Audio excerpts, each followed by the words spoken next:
G2, first blood is drawn. Dude, no plant as well. That's a massive clutch coming out there from Monacy. Applying the pressure, super aggressive. Julie's in hand, and JKS can't hit the shots. We go 1-0 here, and we are going to see a quick force by return. A little bit off meta. You don't normally see 0 grenades brought into the round here. It has started off well, but Malbs started to dominate with that USP. Yeah, that's why it was a little bit surprising that maybe they didn't speed up, because when you slow it down, okay, how do you end the round now, right? You just have to rely on getting the trades and hitting the shots, and weren't able to do that, Team Liquid. All right then. P250s, Tech 9s, and Ultimate Galil. He's been in incredible form as of late. Can he find any sort of footing here in the force buy? Got 3 kills on the pistol. Will it be enough though? Naf slowly works towards the apartment. Got a bit of a 3-man stack here towards A. Patrolling towards Boiler and Arch. See the smoke down towards middle. Hunter with the MP9 on the other side. They've only got 1 rifle here for G2. That's in the hands of Monacy. And now with 4 players towards A, they have read this very well. JK has to go first, and he's got a nasty surprise waiting for him around the corner here. Smoked off. Monacy concerned about apartments. They contact through into Monacy's FAMAS. Good for 1, but that's ultimate. An immediate trade reveals the Galil. The jig is up. It's going to be Tech 9. There's going to be a charge from Hunter. Nearly finishes the round right there.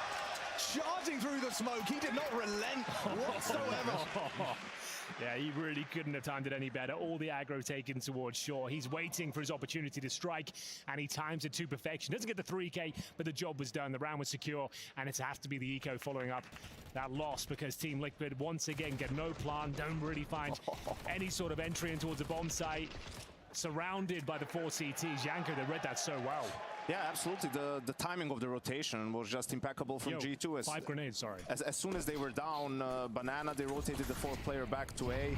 Malbs beats the grenades. He's just going to farm 4 of the kills. But yeah, that was great timing from Hunt. He has to push that smoke. When it's the 4-mid setup and your 2 guys are behind the long smoke, if you just don't do anything there, it's almost like you only have 2 players on the side. So great job from him. The grenades don't work out for Team Liquid. Malbs finds 4 kills with the MP9. So even 3-0 up now, this is the sort of a bonus round that we mentioned. They are going to have a ton of money going forward. It's going to be an interesting struggle. They're sending 4 players towards Banana to kick things off here, boys. They've got something up their sleeve. Malbs managing to get 4 kills in the previous. Can he replicate that sort of performance here? Flashes at the ready. They're going to peel some CTs off. They're dropping off some utility here, and it's going to be Yekindar burning to a crisp. Down to 70 points of health, but Ultima, great shot on the AK-47, will find the opener towards Banana. 5-on-4 in favor of Team Liquid. Nico stays in a forward stance and a very well-placed grenade as well. Whoa, he pushes through. This is outrageous. To charge straight in onto Yakinda. Now Twist will at least equalize, pulls Nico out of the round, keeps that man advantage, albeit with Ultimate hanging on by a thread. A single bullet will bring down the pole. And a resmoke available for Hunter. Maybe another one lying idle. And this is where G2 needs to, show some understanding of the macro in this round in a 3v4 situation, right? Look at the economy as well. Stacking a bomb site and hoping they get there is a way for you to win the round, or at least save the guns and you have a full buy into the next. That might be a little bit obvious. Nice. So why don't you see them go for that immediately? But with this kill, it's all on Monacy. Yeah, and he has the potential to win this round still. M4 in hand, a strong position as well. Chomping at the bit to get involved with this one. The first shot, spectacular. The second, even better. There's the hat trick. The flash strikes again. This time with the M4. A massive advantage for Team Liquid. Given up. No response. No real damage inflicted. He just holds a bomb site of no utility and sends him back in. How was that so comfortable? It looked too easy, right? Wow, I mean, he knew where Naf was, right? So holding short, gets the first. Immediate adjustment to the second. And Monacy will leave with the multi-kill. He gets 3 1v1 fights. Right. That was the problem for Liquid in that round. And a lot of angles you need to worry about, but you wanted for them to be maybe a little bit more grouped up. They were afraid of the stack. That's why Ultimate is not with them. He's putting pressure on the B bomb side, but Monacy just Great rifling. Okay, that doesn't look good when you're like looking at it from Monacy's perspective. Like that felt comfortable the whole time. Yeah. Team Liquid are going to be feeling a little hard done by. Bear in mind, that was the bonus round, as we talked about. That was 2 MP9s coming into that round. Now they get AK-47s, and Monacy AWP is currently 6-1. And he's ready to duel here. Good damage at the start, but we do lose Malbs early. And we're going to have Monacy dropped as well. Jekindar with a double twist will take down Ultimate as he runs through the flames here. 4 versus 3, another advantage for Liquid. Can they capitalize upon it, though? They do have smokes, flashes. They can slow this one right down. Don't have to just go gallivanting in. Yeah. Avoids the nade damage. Yakinda's reposition wise. And actually, it seems like their decision on the site is also, it is only Snacks here. I don't think he'll be getting 3 kills with the M4 in this position, but I am willing to be proven wrong here. They're going to Molotov him out. He does have a smoke, but doesn't want to deploy it just yet. Great opening shot, but I think that's all he can get done. It's going to be down to Hunter here, looking to deny the plant potentially. I think they'll be considering somewhat of a save of this plant going down. And yeah, Hunter disengages, and it's going to be the first on the board for Team Liquid, with the Tech 9s, no less. And we're talking about the macro in the previous round, like, you're going in this round, you know Liquid is either going to go for a half buy, or if they force, it's not going to be great. They have the saved Galil on ultimate, 1 saved rifle. So one of the easier things that they can do is just go for a fast banana take with Tech 9s or Mac 10. So the decision for Monacy to go there with the AWP for an early peak and to play in front of it, for me, is a little bit questionable. I think a safer option is to play anti-rush, where you just throw some HEs over the half wall. If they're going something fast, you do a lot of damage to them. You want to get that information, because in freeze time, the pressure is on Team Liquid. With the buy, you know, they have little to work with. And this was just an easy call for them to make, it feels like. And with those 2 early entry kills, they're able to finish the round fairly easily. Nice work from Jekindar at the top there. Malb segregated by the flames. Monacy trying to bail him out. Couldn't escape himself. Snacks needed multiple kills here. Good for 1 as a nice shot, but JK has found him. Bear in mind that they did save the AWP and the AK-47. Money was already pretty strong, so they got a nice healthy buy going into round number 6 here. Monacy this time positioned towards middle, ready to pop that smoke up and looks of things here. But all the action's going down towards Banana. Ultimate taking a lot of damage on route. Jekindar towards the top of car. A deliberate Mac 10 purchase from Yakinda. Let's look at the helmet situation. Well, luckily Niko's got one. Yeah, they do have helmets across the board. Jekindar does a lot of damage and sends Niko back towards the A-bomb site. Might have to tag someone out here. Okay, full apps control, and now a nice arch side smoke.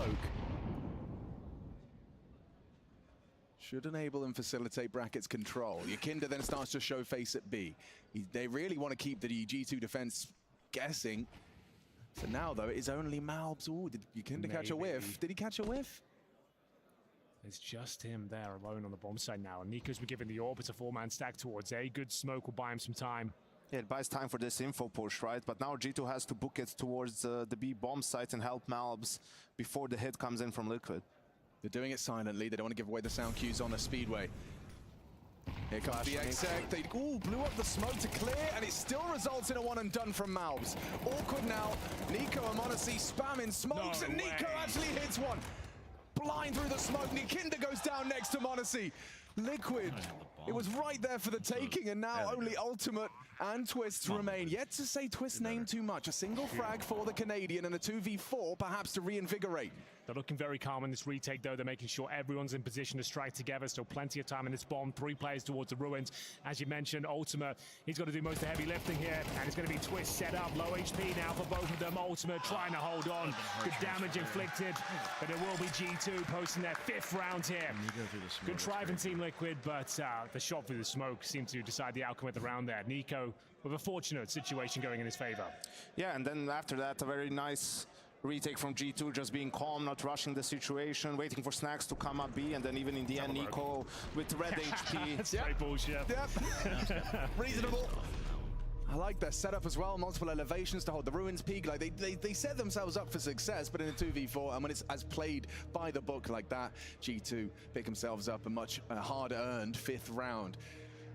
For Liquid, yeah, understandable timeout here. This is an opportunity for both coaches, but specifically Mytha wanting 30 seconds on the mic. We've seen the disgusting things NAF can do with a MAC-10. Yeah, we have. Right? On Inferno, no less. And I'm hoping he can replicate that because they need a bit of a miracle now. This one is starting to spiral somewhat. The rounds are being competitive. They're getting the bomb planted. They're finding kills. They're keeping them modest on the CT side, but a distinct lack of one rounds. And also the rifling from Honesty early on. Even that kill on Yakinder in this last round, that was what kept G2 in it. If Yakinder kills him there and, you know, they have control of Ruins, Liquid, it's a very much a winnable round for them. Don't have the Monacy Orb, but he has got an AK-47. Bit of a master with the rifles as well, as we've already seen. Double nade from the CT towards bottom of Banana. Monacy, as you might expect, very active, using all the tricks to get some information here. There's a sound cue, JKS. It's a little damage, but we'll have to reset his play. Okay, now, time to show us what you got. Oh my goodness. Surprise. They spot each other. Still a 5-on-5 for now. Snax refuses to fall back. He wants to be part of this opening duel. That's also a lot of resources from Team Liquid, and they're yet to get this mid control. You're right. They've only got 2 smokes remaining. That's kind of it. Does look a bit disjointed. Reacting to the util. Hunter still has vision, ready to challenge. Snax as well to take contact. Turns the flash. Twist actually, unfortunately, eats the team flash. They don't swing. So again, it's just this. So they have 1 HE left. That's every nade. Every single nade thrown towards mid. They've gained nothing. I don't see Inferno as an actual. I don't know how you win this round now. It will take, obviously, some fantastic shots. You've got 30 seconds. No utility apart from HE grenade. Galil's, a MAC-10. Thankfully, you've made the correct choice going towards the A side. Only 2 players here. I say only. It's Monacy, and what a smoke that is, Yanko. Not a great one. We can play around it. But I think he can play around it. Yeah, clean headshot. Someone spams back, and they finish him. JKS brings him down. Snax in the pit. Yakinder goes down. That's a big problem, especially now the MAC-10 gets plucked. And the bomb planted. The 2v2 thanks to Ultimate. Those 2 frags in quick succession has leveled the playing field and the retake on, but it's Nico and Malbs, the stars of the G2 show. 2 of them anyway. Kit is available. Ultimate Graveyard. It's a very potent crossfire. Will be hard to break in. You need presence on short to threaten Ultimate. Malbs can flash the bomb side before Nico swings. That's an option for them right now, but he's going in dry. Looking for the contact play. A beautiful shot, as you might expect, from one of the world's best, and he gets the double. A good try from Team Liquid, all things considered. No utility, down to a 2-on-2, a very winnable one, but it falls apart. Nico, stunning work there on the retake. That was a great retake from G2. Took just enough time to get it done, but I don't think that. I think that smoke was actually bad in the end. Yeah. Because you want to either block caps or block shot. You threw it in the middle. You see Monacy here. He can grab this first kill, but after that he's really in the middle of nowhere. Gets traded. So still managing to win a round, huge for G2, but Liquid back on the buy. Bizarre round, that one. Just to kind of try and, you know, understand the Liquid's thought processes for towards middle. Perhaps just a couple of miscoms and a lot of damage. Oh my God. Yakinder and Ultimate pay a heavy price, and it is the Ultimate price. Another nade. It connects and through the wall. Yakinder goes down. Monacy starting to get into 5th gear very early on in this series. That's a 5-on-3. Desperately flashing through middle. JKS needs to make this one work. Can't find the shot. Nap looking for the double. Connects. And they actually have a winnable scenario once again, but need to get through Monacy first, and he misses a shot. Excellent work from Twist. Another 2-on-2 on the A bomb side now. Nico and Malbs to retake once again. Both with AKs in their hand. Kits available, and some good utility as well. With the reposition. He's so far away though. Can they pull it off once more? Looks like he's looking for lost util. Smoke going to be deployed. Nico's being flanked here. Will he consider it? He doesn't. Naf repositions wonderfully from the apartment. A triple kill. This is all Naf's round. Twist there as well. The supporting cast. Maybe he can close out onto Malbs. He does. Between the 2 of them, Naf and Twist get the job done for Liquid second, keeping their claws in this T side. They cannot afford to let G2 just steamroll. And is that enough to break the finances? I think it is. That's such a massive round to win that, like we said, they've all been relatively competitive. They surely haven't been winning a lot of rounds, but they're taking out at least 3 each and every time. It's Naf that cracks open the A side. A lot of distraction towards short. He enters from the balcony, and Twist to close things down. Nice little backstab there on Eco as well. And we are going to see an Eco here for G2. And that was a 5v3 situation, Yeah. right? Where again, a little bit of lack of awareness from G2. You know, once you get those 2 kills, you can fall back from the mid setup. You just want to sort of make sure there's no gaps. And even in the 3v2, Monacy just being a little bit too aggressive on that peak. Yeah, but G2 on the B stack? Much needed round for Liquid from Twist and Nav. Yeah, they're right back in this now. This one's pretty much guaranteed. 6-3 looking good.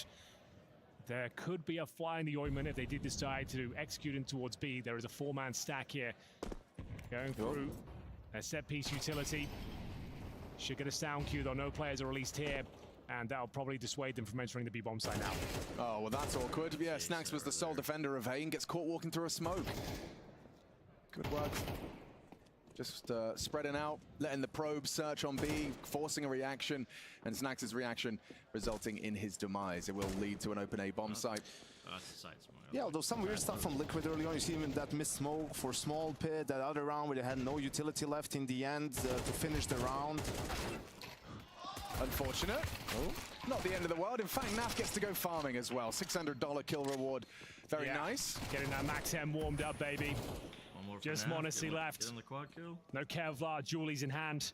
Maybe gets one here, but now farms so much money. He's up to $9,000 after that one. As we go 6-3. It was a nice eco, though. Still got plenty of time here.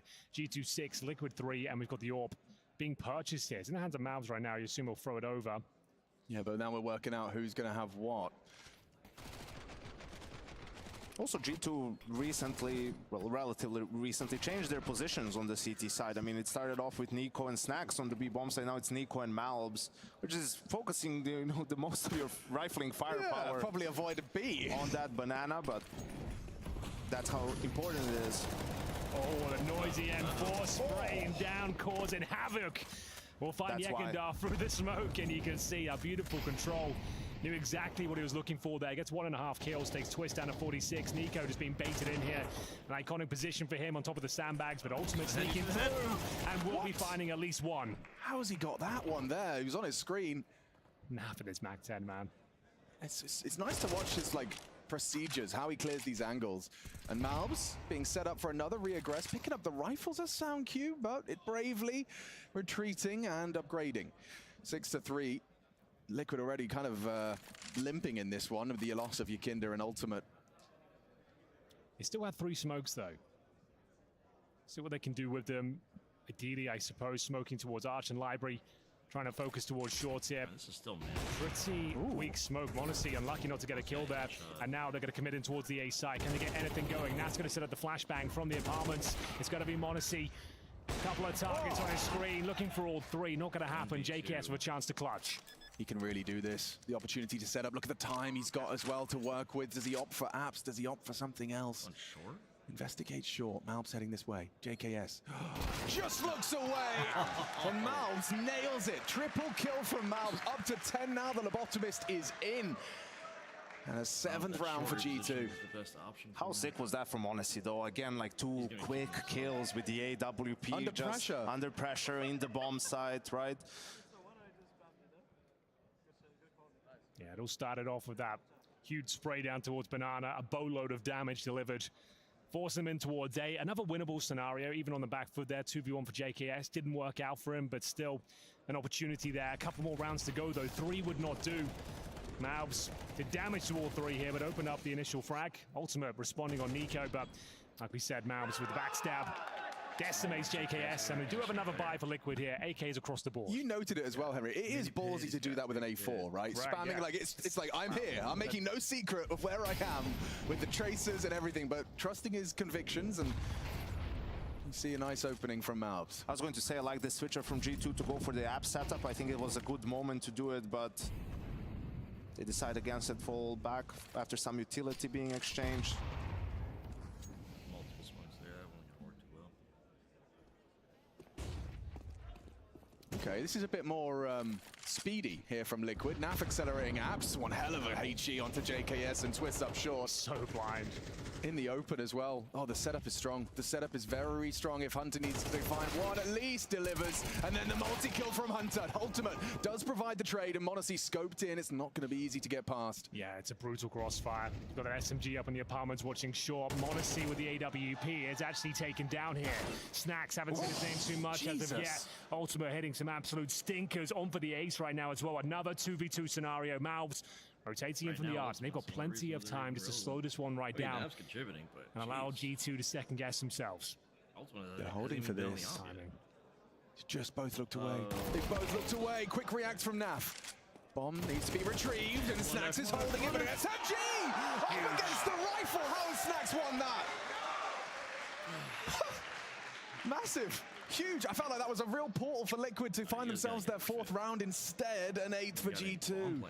Yeah, that is rough. It looked like Naf had done enough there. Look at the advantage with the AK-47. You don't expect Snacks to necessarily win against him, especially with the MP9 at that sort of range. But nice movement, ducking and weaving, gets the round done, and that's a massive one to win as well. That could actually allow you to find 9 in the first half. Your opponent's pick on the CT side, as we'll take a tactical timeout. Liquid, they need this last one, Yanko. Absolutely, and great awareness from Snacks to sort of, I need to, if I'm going to win this round, I'm going to win it right now. Yeah. If I let them get away and lose all the info, you know, it just becomes more difficult. So huge round for him. And yeah, Liquid needs something more so to give them a buffer for the CT side, right? The MR12, man, games turn around real quick. It's about the momentum, and ultimate first time on the op, I think, in this game. Listen, 9-3. It's the new 11-4. You got to watch out. Machine's law. Deceptive score like Machine's law, indeed. It's also crazy that Liquid, you know, had that one eco where they bought 5 HEs. Every other round was a buy for them. Sure, not an optimal one, but it was all buys, so... This is brave from Nico. Isn't it? Like, not shy at all. It's asserting dominance on the banana. Refusing to yield, I mean, at this point, holds on to control, and now he's alone there. They can actually afford to rotate mouths away. See, it's the last round of this half. You can see they haven't used an SMG on the CT side. A lot of these rounds have been so close. m0NESY, AWP towards short, going to be challenged once again. Decides to retreat towards the bomb site. Those 2 smokes mentioned before going down, and Twist seems to have an inkling. A player's towards Cubby. Will he be checking it though? Apparently not. Oh, he nearly work. didn't finish his meal. Still manages to snap into JKS, and Twist left hamstrung. Considering the context of the MP9, 1.5 kills, you'll take it. Should be enough for Hunter to start converting the kills. There it is. Clean, real clean from Hunter. Harm, no foul. There's no other way to be. Far from it. If anything, now Naf just needs to try and find an equalizer. Instead, he just meets his demise at the hands of m0NESY. Do you still want to keep going here, boys? You're gonna have to. Nico's on his site, ready to just uncrouch and deliver another headshot, a round-ending, half-ending headshot.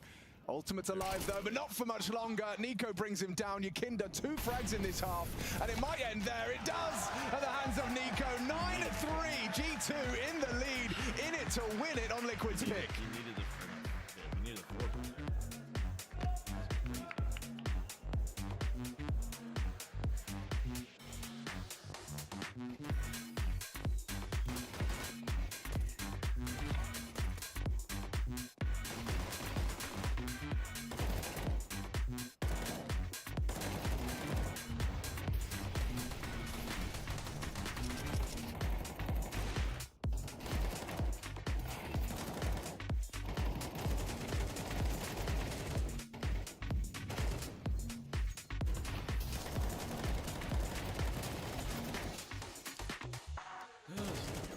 It's gonna be a rough half, rough go. I thought Liquid would be a little bit more competitive in this match. A little bit, but you know, we'll see.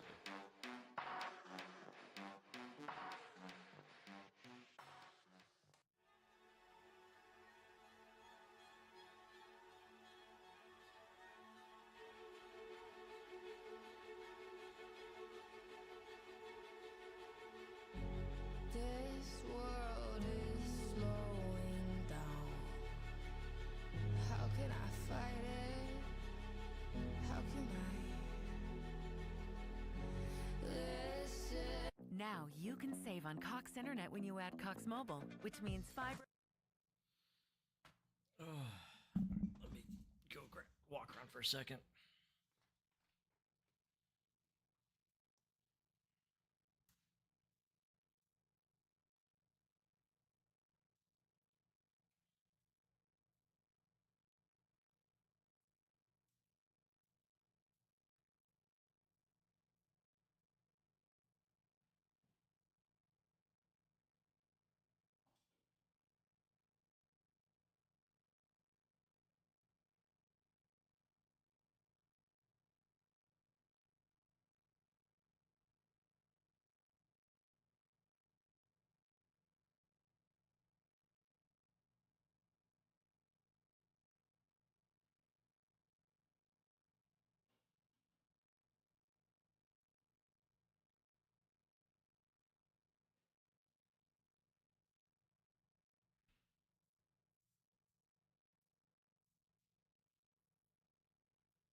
Nice, good job, Ilya. Thanks. I expected 2 kills there, bro. I got my 2. Yeah, but from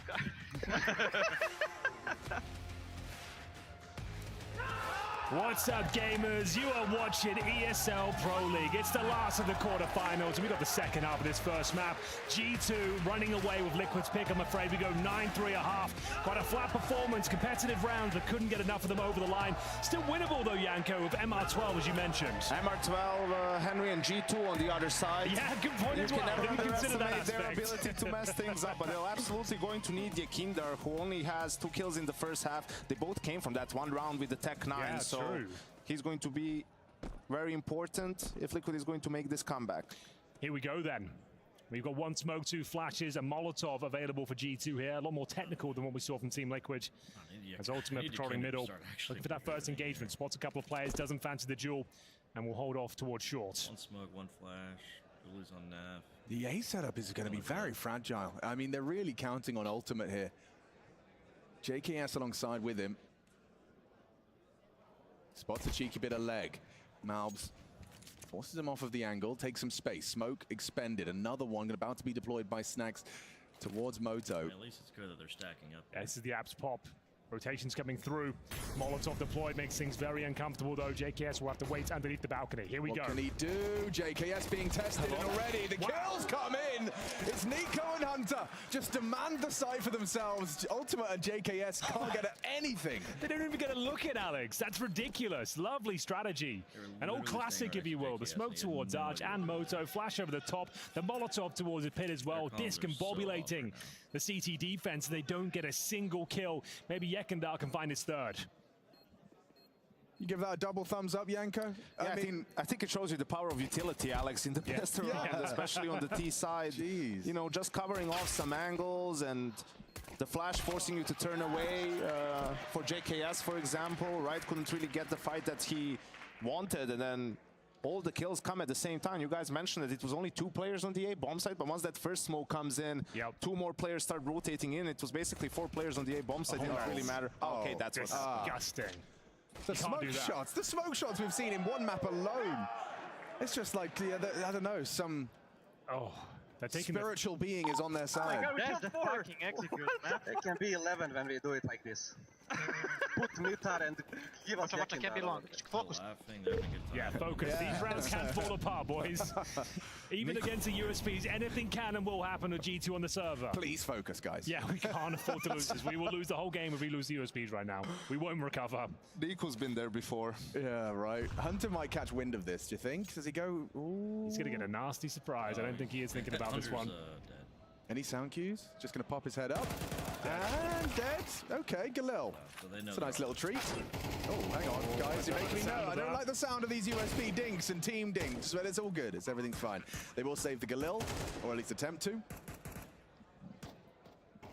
It's a pretty good prize for an economical round. Yekindar's going to be happy to take that through. Come on, man. Yeah. Why are you doing my guy like that? He has 2 kills, and now he's going to have to play with the Galil in the first gun round. It's basically an M4, man. You know, Twist, if you're a good captain, you'll tell him, listen, you'll tell him, buy an M4, give me the Galil. Treat you right. You want him to at least get some of his confidence back up. No, I'm just kidding. But yeah, obviously a very difficult situation for Liquid. They decide to eco so they can have the rifles in the first gun round, but they're not leaving themselves a lot of room for mistakes, right? It's pretty much going to have to be a flawless CT side to even just get it into OT, to be honest. Damn, yeah, they've got a massive journey ahead of them.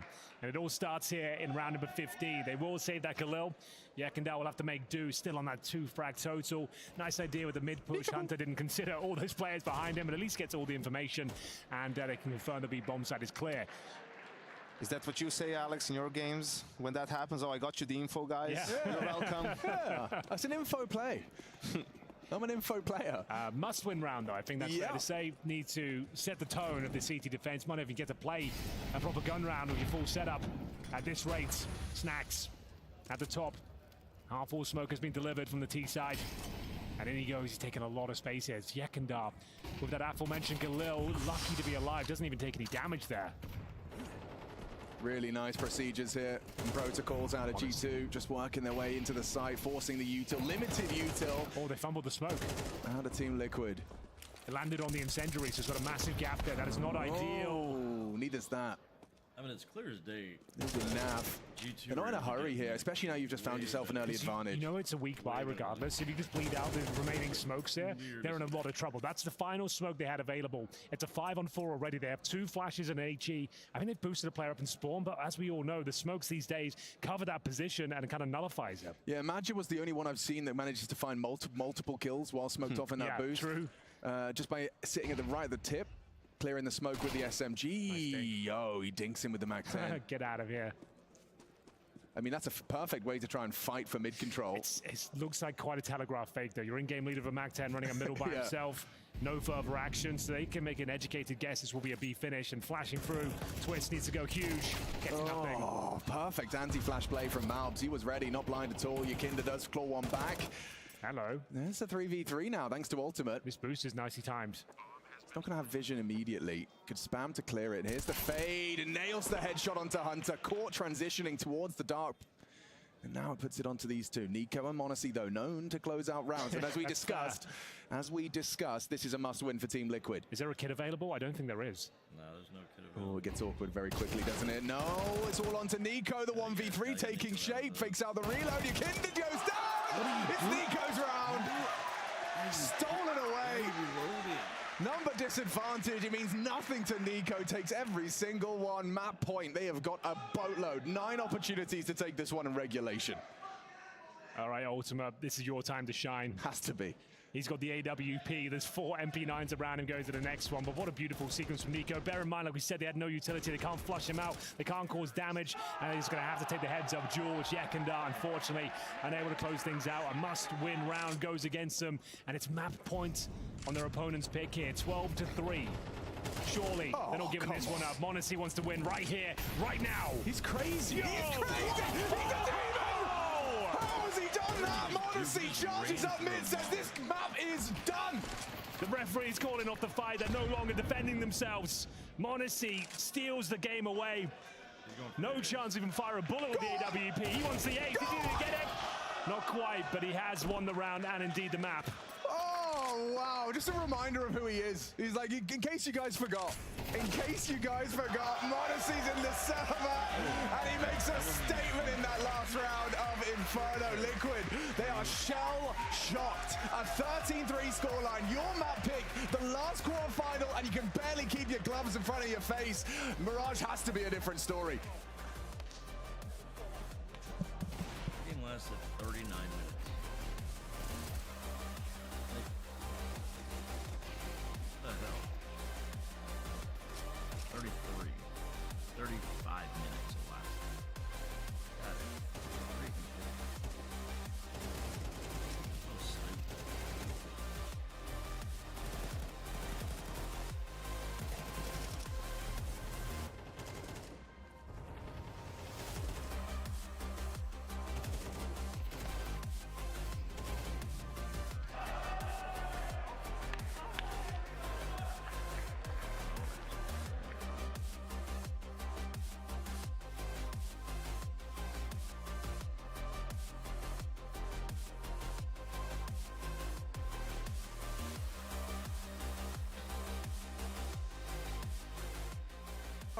Only smoke, guys, yes. I smoked it as well. More mid. Three middle, guys, and 1 ups. I'm holding ups. 3 mid, 1 ups. That I'm up. running bike. Nice, flash short. Short, one, short. Dead. Nice, guys, let's fucking go, man. How much short on the left? Good bait, Mario. Thank you, bro. Can they go Can long? be long, yeah? Yes, they can be. I don't think so, they can. Go back. Oh, short, too short, guys. I can flash for you. Long one, dead. Too short. And now, let's go short. Flashing upon you. One more shot. I'm gonna flash up outside in 2 seconds. Side and in front of graveyard. Graveyard, angle. Yeah. I'm gonna flash. Side, keep planted. Nice, guys! Let's fucking go, guys. Fucking sick. I was just vibing there, you know, I was just Guys, recording it. take a case. Take a case. Good shit. He shouldn't have sacked Raven. That was a That's terrible fucking response. ridiculous. I'm getting off. They could have easily. I'm gonna check your lane in a second. They smoked in. Lay it. Let's hold it. Line. Maybe Can't go Vino. Pushing right side, pushing. Playing bomb. Let's fucking break these guys. Let's go! There's shit Good money, fucking bro. trades. This is how we have to play. We have to Mario, say 3 to 1. I mean, it's great he said that. Flash, but, like, Jano. Flash. Flashing. They flash. One. I'm dead. Second. Boom. Side. Mid side. Dead. Tarek dead. Woo! Oh my god, we That's killed the 4. fucking execute, man. It can be 11 when we do it like this. Put Mutar and give us Watch, I can't be long. Yakin. Focus up, guys. That's what getting kills. Yes. Well, Blink and you might literally miss the first map of our final quarterfinal here at EPL Season 20, but I know two gentlemen who were paying attention to every single succulent second of that map, Hugo. Is All it the you? details. Yeah. All the details. As many as possible. Every kill, I was adding the $300 to their account after every frag. I knew what happened. You were doing the math. I was paying attention. That's insane. Well, it's a chance for you to put your money where your mouth is because you're going to be going up against Mac. Now, you had two different approaches to this. Hugo, he was in the green room. Mac, he was having some steak dinner. Yeah, I was whilst he eating watching the steak, game. watching on twitch.tv with all my homies in Twitch chat. Hell yeah. Best place to be. We love that. Well, I have 12-ish questions for you, give or take. We'll see how we go with time. You've got the buzzers. First person to buzz in gets the opportunity to answer the question. guy's If you fast. buzz and you're wrong, then your opponent gets an opportunity to steal. Let's see if we can answer If this it's only question 3 together. options in the question, I am just going to null and void the question. I do need to state that because I've messed up in the past. Anyway, question number 1. Who won the first pistol? G2. That is correct. In what round did Liquid get their first round? Round 4. It's incorrect. 5. That is correct. It was 4-1. You know, sometimes the 4-1. maths, it doesn't add up. Who started on the CT side? G2. No, G2. That's correct. Which player was the first to hit double-digit kills? Honestly. It's one of 2. I'm going to go with Monacy. That is correct. Yes. Who was the other player you were thinking? Malbs. Oh, that's a good shout. He was third, actually. Okay, who was Ultimate came second. Speaking of Ultimate, how many AWP kills did he get in the first half? None. They never bought. Considering it would have been T-side, you know. 0. Bang on the Wow. money. He didn't really have too much money to work with. I think he never- got his first AWP in the last round, Yeah, actually. there was no money. It went wrong. They were, as Apex would say, money fucked. How many kills did he end the first half with, though? Shot in the dark. Let's go with 7. A little bit more than that. 9. A little bit more than that. 10. More than that. Whoa.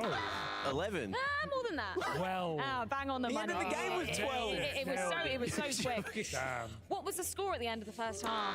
9-3. 9-3. That is correct. Got robbed. Which 2 Liquid players were holding the A-bomb site on the second pistol?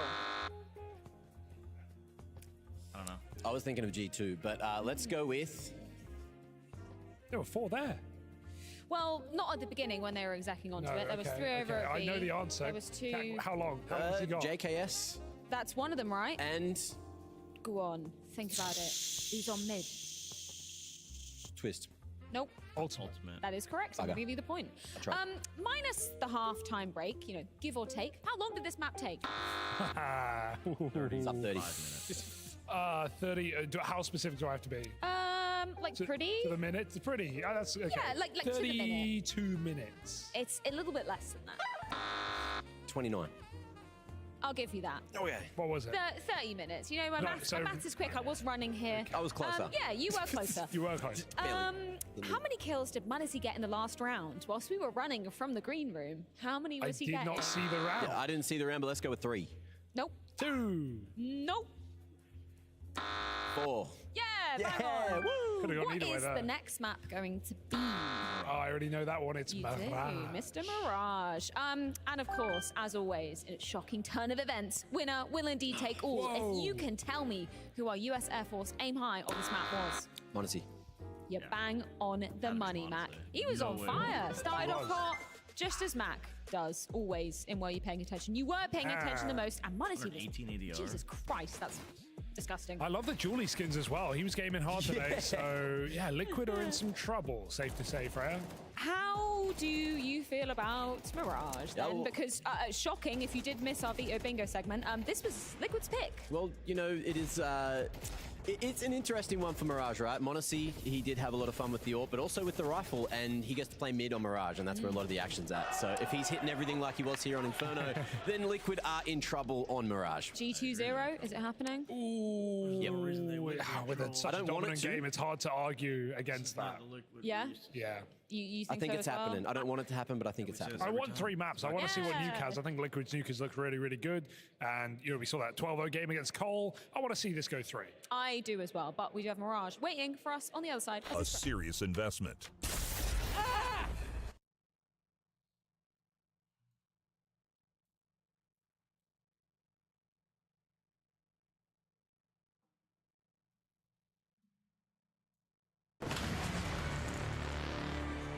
Oh, just like digging him like look.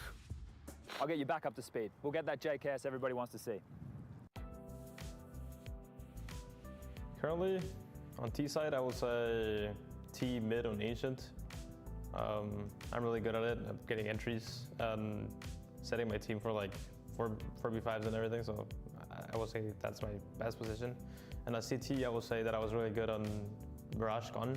I was always getting entries in mid and always getting a lot of info for my team. So the first thing I learned when I was playing Con is that you have to be really smart with your smoke, because like either you have to use your smoke to help your teammate on A, or you have to use your smoke to like stop the Ts from working Con. So like you'll have to smoke bottom Con, and then now in CS2 you have this new trick that you can just play from the smoke, and then you will not burn with the molly. So like you have a lot of info there as well. So like if there's only one just fake in mid, you have the whole mid to just be like, hey, it's fake.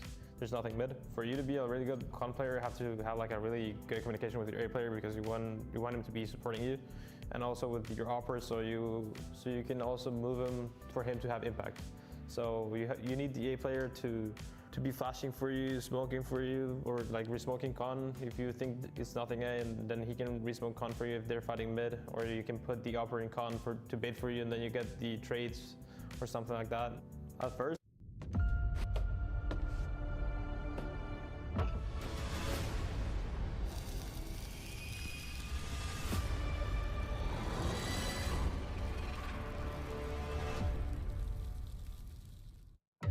I like to know what my patients are experiencing, putting myself in their state of mind. So it's exactly what we'll do. Did you just take a patient's drugs? Feel how they're feeling, think how they're thinking. He took a patient out of the hospital on a motorcycle. We're close to a breakthrough. Have you lost your mind? There's a message in my madness. You don't understand. You don't understand. I will help her. That is my responsibility. That is my job. Brilliant Minds, lunes 23 de septiembre en NBC y Peacock.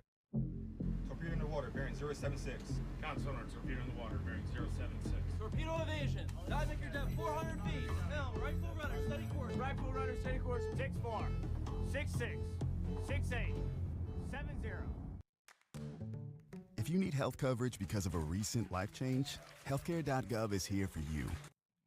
I hate advertisements. I'm done with that. All right, so what do you guys think? Is Liquid gonna go outside, have a banana, kick a ball around, consider their options, realize they just got run over, and maybe consider a reverse sweep? Or heck, make this competitive and, I mean, even try to some extent make this, you know, randomly winnable?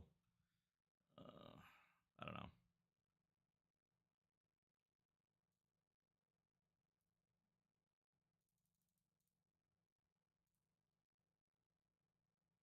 That's just not the Liquid we're used to saying. Like, they're just ultimate kind of sort of kept him in the tournament, but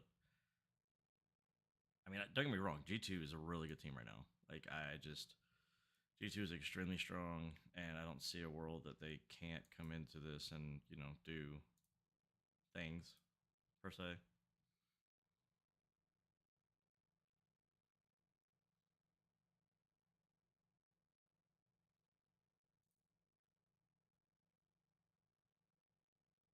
What's this? Movie. Show. Mickey 17. Okay.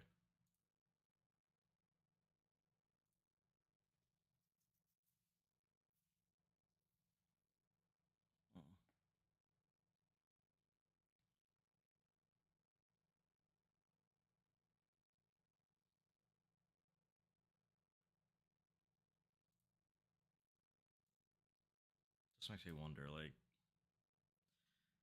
we're always talking about consistency. We're always talking about teams that have to come into these kinds of games. Had the chance to to leave it open, so they banned it. We expected that they will pick Inferno, but we didn't expect Nuke as a decider, I'd say. But yeah, I think both teams are happy with the maps. I think we all have they have strong Inferno, they have strong Mirage and Nuke. We have as well. So yeah, just can't wait to start playing. Well, let's dive into it then, Hunter. Appreciate your time. Thank you. Think you've seen it all? With Faceit Watch's Point of View Selector, you can experience the game from any pro's perspective. Use the multi-view feature and customize the stream with up to 4 angles. Control what points you see while earning rewards. Drops are activated and lucky winners will receive Faceit points. And if you ever miss a match, VODs are now available. Get instant access to demos with multiple POVs and commentary. Watch it, control it, Faceit.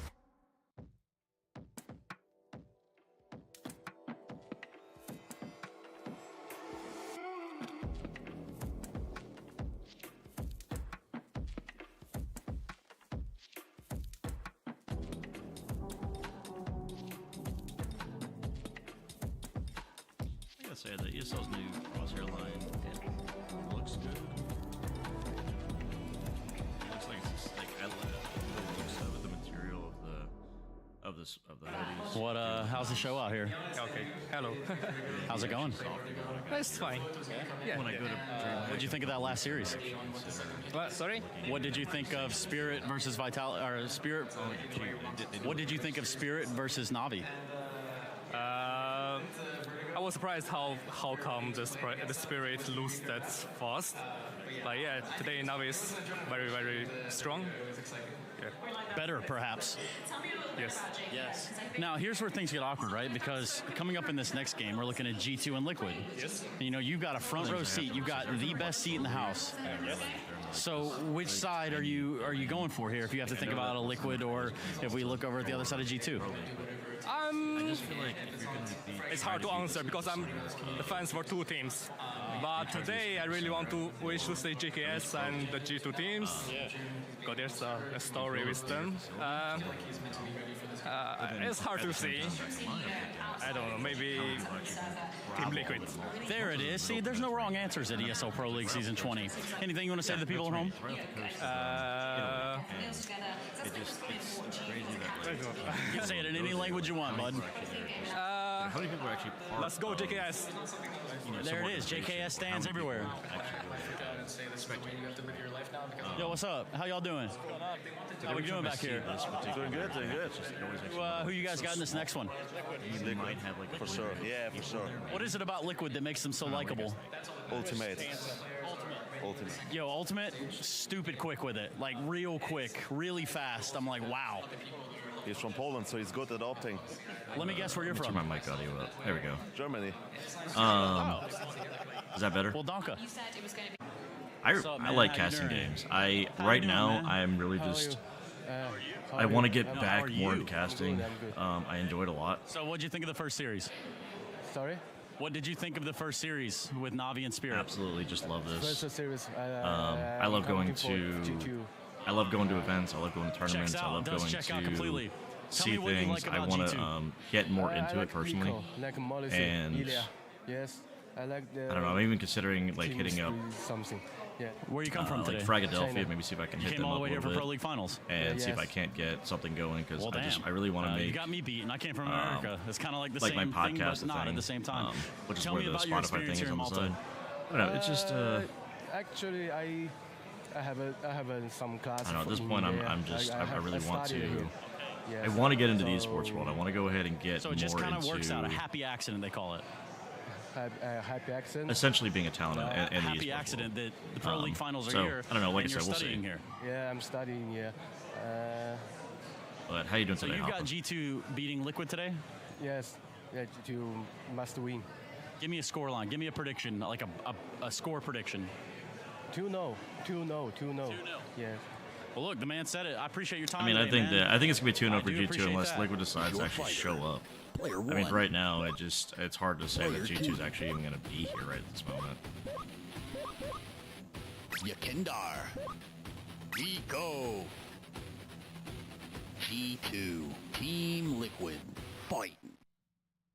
And they barely put up a fight on their map pick. Liquid losing Inferno in a astounding fashion. You could put it the same way, spin it in G2's favor. They put on a real clinic. Monacy ending that one single-handedly in the final round of Inferno. We've removed a Janko Paunovic, and we brought in a Josh Steele Nissan to join myself and Henry G for our second map. Is this the final map of this series, Josh? You've been looking at nuke demos. You've been preparing for map 3. We may not even need it. Hey, man. I was I'd expecting be a happy little to do bit that. more Honestly, out of Hoppa, like, Liquid here. I think have casted my team's events. So the organization I'm a part of, it's called Team Strafe, and the name of our podcast is Strafe Talk. And I have definitely shoutcasted our team. I've shoutcasted for a league, a small league. They're called Skyline, Team Skyline League. I've casted for them. I've been an analyst for them, and I'd be interested. If you guys actually want someone to cast your matches, I'd be happy to do that. I have a co-host that I'm more than welcome to bring in. At this point, it's not really as much of casting. This is just more of like reaction, if anything else. I'm gonna be honest, I'm more of a, I am a Liquid fan, so I am a little bit more biased towards them, but I can respect the G2 play. The fact that like they have, I've pretty much always made fun of G2 because if it wasn't for Monacy, G2 wouldn't be relevant at this time. And I've said that a lot. And finally, like, Nico's finally coming in, Hunter's coming in. I've sort of made fun of Hunter because if it wasn't for Nico, Hunter would, I don't think Hunter would be on the team anymore. You're right there. But the fact that they actually were able to pick up someone like Malbs, the snacks thing is what it is. But the Malbs pickup is probably one of the best things they could have done for themselves. And I thought M80 was actually going to be irrelevant when that happened. I'm proud of Twist right now for what he's done. We've talked about this a lot in our episodes. Like it's not easy to go from being a rifler to being an IGL. But he hasn't let his game falter. The dude's still putting up sick numbers, and the fact that he's right now showcasing like almost a 1.19 rating. It's incredible where Twist is at right now. But right now for Liquid, it's really hard to be a fan because you want Yekender to basically be relevant. And you know, we saw him on VP be an absolute monster. When he actually came over to Liquid, he was still doing things, but he has definitely fallen off. Like Yekender's probably the one weak point in Liquid, and Liquid is trying their damnedest to keep Liquid. Liquid is doing their damnedest to keep Yekender on the team and relevant. And right now, it's like something's got to give. They see nobody at middle. They have to find out if I mean, at first, originally, I thought that Liquid would be very much a contender for the next major, but there's games where I think they're absolutely dominant, and there's other games like right now where they look like a tier 2 team. No problem. Not going to get the follow-up though. Snacks on high alert now, tucks himself away. 1 minute remaining here. Very important round. GT want to continue with the momentum. They don't want to let them back in. Ultimate spot's a second. But again, I can't just focus on one team. You know, there are 30 teams. Just in, I mean, there's a top 30 for a reason, and then there's another 50 tier 1.5, tier 2 teams. You got to watch them all. From time to time, I'll sit there and watch the women as well. Got to give some love to the women. And you know, I try to watch as much CS as I can, so I can stay on top. And I'm always hitting up HLTV, looking at things. Sometimes I feel like HLTV is actually stealing some of our thoughts from our podcast because things happen and all of a sudden we're like, oh, cool, here comes an article. Thanks, guys. Like, for instance, a few episodes ago, we talked about making it public publicly known to know about contracts. Like, if you live in the U.S., you'll know that it's a big thing that we do in the U.S. when it comes to football or baseball. We know how much contracts are worth. We know how long they're worth. And so for the general public, we know, hey, you know, the like, let's say the Chiefs. You know, the Chiefs have what's his face, Patrick Mahomes. Yeah, they got him locked up for what, like 5, 6, 7 years. I don't know the exact number, but they got him locked up for a while. It'd be nice to know how long some of these teams have these players locked up for, how much their contracts are worth. Like, yeah, it's nice knowing how much the prize pool is, but it would help the industry knowing how much players are truly worth. I think there was an article saying when G2 bought Monastery, they bought him for 600K, but he's worth way more than that now, and you can start putting a perspective on things like,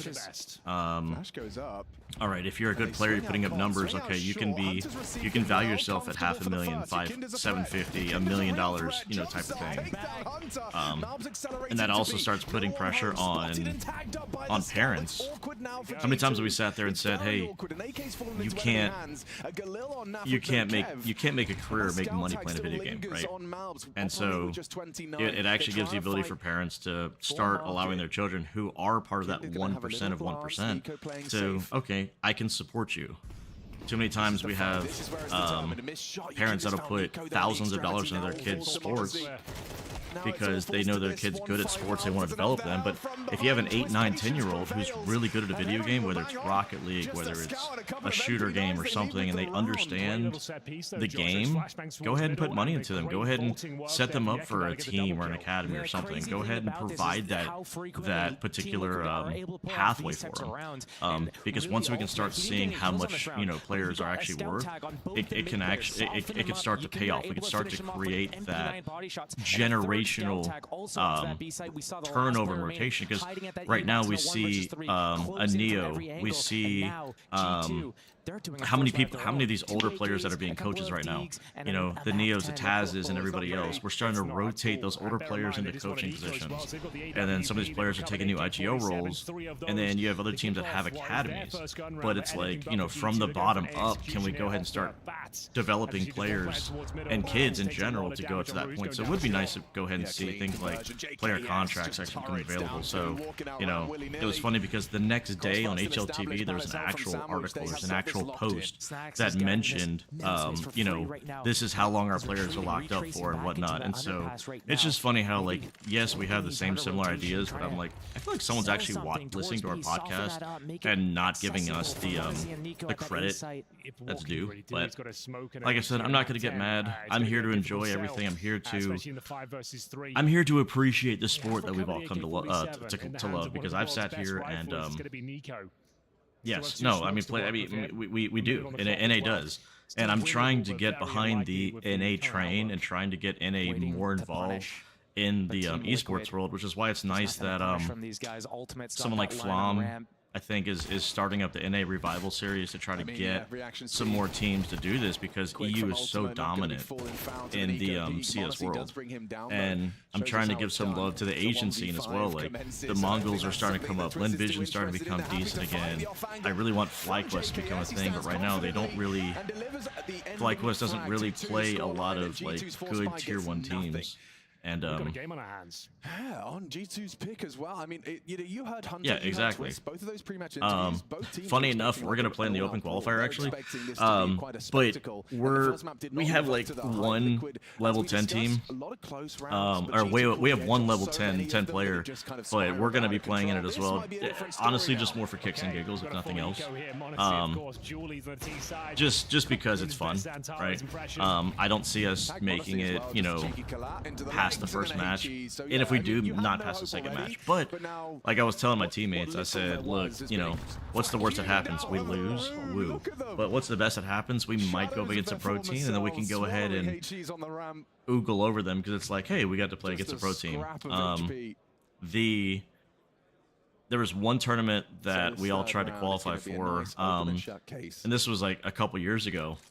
And if you remember, back before they disbanded, the Bad News Bears, and we were playing in a tournament, and we actually went up against them, and they had borrowed Tarek for their team at the time, and we went up against them, and we had the opportunity to get one round on them. It was actually a 1v3, and Tarek actually won the 1v3 against us to defuse a bomb, but we lost 16-0. But it was still fun. Like you know, we were like, hey, this is our 5 minutes of fame, if you want to call it that. Tarek was actually streaming. He had like probably 3,000 people watching him, and it was hilarious because a lot of people were like, what is this C-tier team from ESCA doing in this tournament? And it's like, it's an open tournament. Why not? We're here just to have fun. Like, if you're not having fun playing the video game, why the hell are you doing it? You're not getting paid to do it. So why not?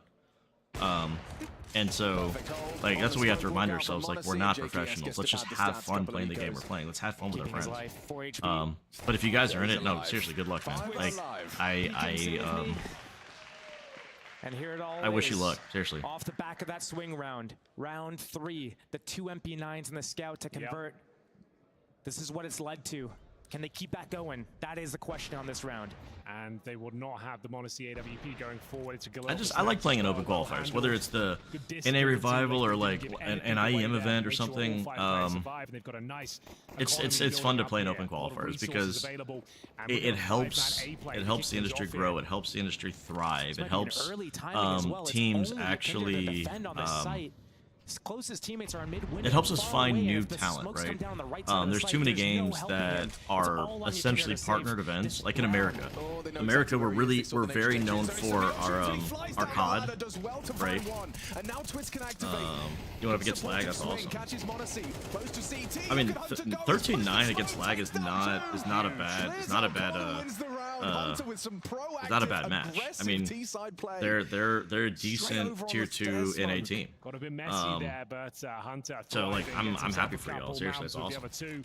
And Mr. Ultimate, nothing you can do on this retake. But too many times there's games out there like Call of Duty where you can't get in the scene. Like if you're not one of the partner teams, you can't just go make a team and go play in tournaments. You have to essentially buy your way into the game, right? And so it's one of those things where that's why I love CS. I hated that they changed up the open qualifiers a little bit because that's what made everybody like. You could like for the major, you could literally just be on anybody team. Like what Oni Pixel did. He created a team. If you want to call it, he smurfed his way into the Asian Armor, right? But that's what makes Counter-Strike amazing, is that it's a really hard game to master. But you can get 5 buddies together, go play the game, and if you want to grind your way through and make it into the tournament, you can.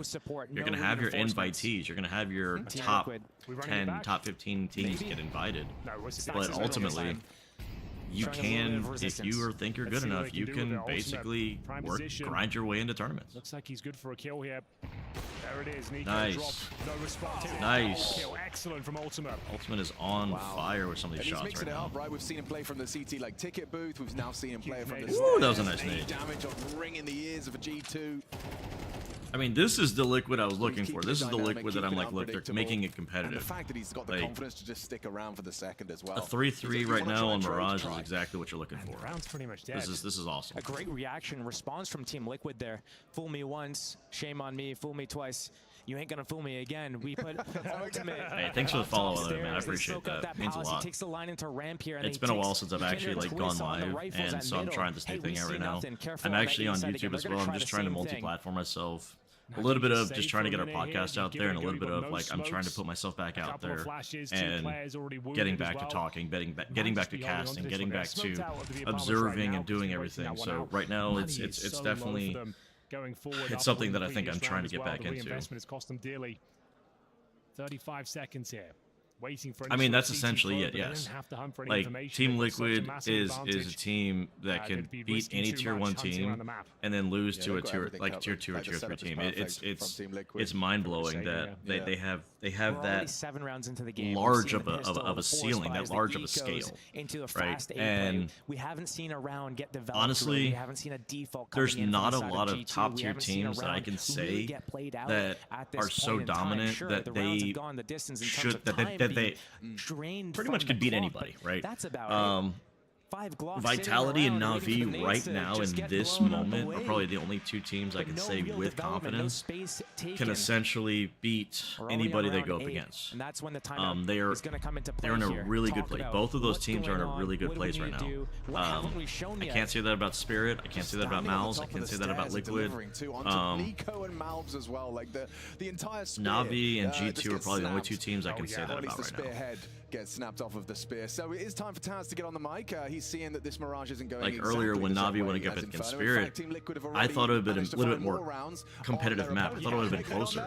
But it just today just it didn't look like it. Now I'm gonna go with the over prep from Na'Vi because they were talking about it in the broadcast a little bit.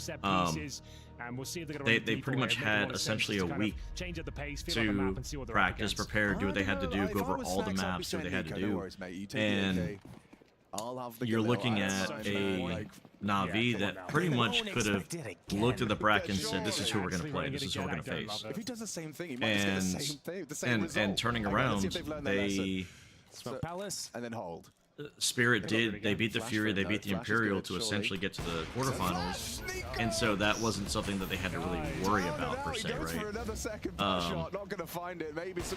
So if that's what you're going for, then you did good, right? G2 just trying to smash their faces into the A site. Okay, the round's back on. Yep, JKS is going to feel like he's been robbed there. Now I got to say, like, M80 kind of let me down a little bit because I'm not saying that MIBR hasn't been prepping, hasn't been doing their job, but I just where did MIBR come from? And that's what I'm like really curious about. Is like we haven't seen them in a long time, competitively doing well, and now we're gonna see MIBR in the semifinals. It's just crazy. It blows my mind, honestly.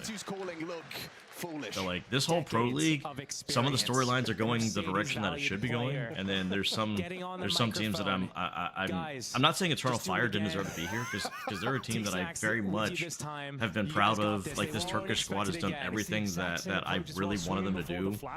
We have the whole Zentaris Peak kind of meme kind of thing going on, but like we're actually getting to see it happen live again. It's been a while since like a Turkish squad has been able to really live up to that hype. But it's just the MIBR one that I'm like, where'd you come from? Right. Try mid, he says. Oh, God. Ultimate's just everywhere. We know he's a player that calls his own positions. He doesn't get told where to go. He dictates it. Get out of there, Ultimate. Get out of there. Surely that's a huge nugget of information for these Tech9s to try and make an educated decision, and that's a big start. You gotta be kidding me, guys. Don't lose Nico, bro. Don't do that. Nav's going to be inaccurate and spots him, favors Nav. Nice find. There we go. Clears That's out better. mid and twists in unison with Much that. Clears better. out Hunter. Despite the Monacy pick, it does look like it's falling I nicely into place for a always 6 hate seeing Team teams Liquid. losing ecos. Yet to frag Blows Mr. my Snacks. mind. The wheels really have fallen off since that third round, haven't they? There we go. That's the Liquid I'm used to seeing. That's the aggressive Liquid I'm used to seeing. That's the spot-on team that I'm just we're all used to seeing. Because he is having way too much fun out there. Yeah, we're playing the revival tonight. Just 3 APOPs basically in a row. Let's see a round. If you look on the roster, if you look on the let me pull it up right quick. The gun that has made him one of the best players in the world. Let's see something where G2 develops a part of the map that's not that A site. Oh, and twists again with an opener. Let's see if I can pull it up here so I can show you. Over the mid smoke. Monacy though does deliver in an AWP head-to-head. Ultima goes down. Tries that van angle and meets the AWP. If you find the AWP that early as well, you can almost guarantee the bomb side should be open. You're playing it like a Taro, the AWP on that side. See Monacy trying to find some space here. Thinks better of it. Yeah, so the NA Revival series, we went ahead and signed up. A player on your T side already out. Again, we do have one level 10 in there. And if we didn't find like a 6, if you want to call it that, I was gonna sit there and coach the team. But if we can't, then we're gonna go ahead and just leave me in there and whatnot. So yeah, we're gonna be playing this tonight at 6. Twist is gonna get Nico momentarily. He's gonna check that vent any second here. There we go. Flank down. Still no answers on JKS. They have no idea where he is. There's so many areas to clear, and they have one smoke. They have to perfectly use his mouse. Finds Twist though. Nice shot. They're gonna smoke off where? Spawn, ramp, which? JKS is just gonna bait at this point. Kinder really thinks it might be going B. Like, you need to get to A, like, still now. have vision and has a chance to try and disrupt with the wall. Oh, he had a chance. Goes for it, commits to it. There he goes. He stopped. He stopped the play. He stopped the play. Through the box. JKS's patience, it does seem to be paying dividends. 25, and they relocate for the second attempt. Covered by Monacy. The 2v2 into the Maybe. I mean, I already know that based on our levels, we're going to probably be like a low seed team, so that's why I said there's a solid chance we won't like make it past the first round. I mean, that's just part of the seeding. You know, you're not going to always, you know, get seeded against a bad team. It's usually like, you know, 1 against 64 or 2 against 63 kind of thing. JKS, he nails it there. That's an Let's go, Liquid. That was a great retake. It was great from JKS to stop the plant. It's awesome. Oh, this can't catch a break out there. It was looking so promising for a second. Nico gets a key frag. No, but seriously, like, if you want to hit me up, you can message me on like Twitter or something. Just hit the Twitter button. You can send me a message. I'll be happy to, you know, talk to you, create a dialogue, you know, whatever might happen. And if you guys seriously do want some casters for your event, I'm more than happy to, you know, take a look at it, look at your stats, look at your page, do some research, kind of have something to talk about, and you know, I'll be happy to, you know, do whatever I need to do for y'all. Like, again, I'm growing just as much with y'all as you guys are with me. So any way I can help anybody else grow, any way I can help, you know, that happen, I'm all for it. Seriously, it's just so well played that he's able to live that like I said, definitely hit me up. Kills on top of it. I'm surprised. Send me a shout out. Whatever you need to do, I'm happy to hang out with you. Wins that key duel, like we said, as the AWP being removed. You'd think that's the cue to get in there, but they kind of second guess themselves, reset the round. Nico found a gap, sure, but it felt like JKS has completely outplayed them there. If instantly Monazy either posted up and went for that pick on that, down cat by the brick, or posted up on that market window, of what we just saw from the last lands, his teammates go out. There's a reaction, but I don't think they were grouped for it. They weren't ready. All right then, Ultimate certainly ready, boys. Leaps out the window.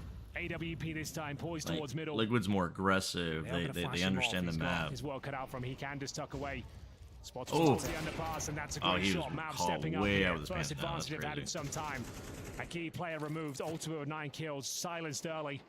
And a difficult round here, Josh. I mean, but look, your IGL's 13-3. That is crazy. All of it under his control. He knows G2 is either all out mid or they're trying to A-split. So just defend that, lock it down. An instant reaction from Liquid as well. Getting into that ramp, denying more space, and yeah, definitely, man. Again, breakthrough. Everything helps, man. Friends, family. I mean, we all start small. I mean, we all start somewhere. I mean, ultimately, like, you know, my wife is my biggest supporter, my kids, sort of. But ultimately, like, you have to start small and you grow from there. You just got to grind. You just got to keep going. Oh, Twist gets handed his headshot, and it's just the one from Yakinda goes searching. Understandably, with the death of Twist, had to do something. But 2v4, do you save, or do you actually try to fight for this Naf, B the only right one that's even close to this one. He has got a smoke to play around. He hasn't thrown it out. You said you guys are playing in main, or? Oh, that's a bit of a mess. It's not going to be a problem. They've cut noise. Easiest frag available. It's not going to be a problem. It's okay. Is JKS going to move and catch this rotate up cat from Nico? He hasn't. He has. You guys are so scared to go B. Like, JKS is still on A. It's going to be fine. Everything's fine. Oh, Snacks, that doesn't feel good. You're going to feel sick down to your stomach. Maybe, actually. It's kind of like Inferno. You know how he just showed up in mid with a Mag-10? Yeah. They kill him and immediately go, well... You think like, where are the comms at? Like, why is JKS staying A after Naf got the kill on B? I know he's low health, but... Where are the comms at there? Like, why didn't you stay B to try to hold it? Like, I know you said maybe you want to save the money, because you realize... But, I mean, everybody has money. Why not stay there and go for it? That makes no sense. Like, from that perspective, that's crazy. That makes no sense at all. Maybe we just made a few changes to the roster and the goal seasons.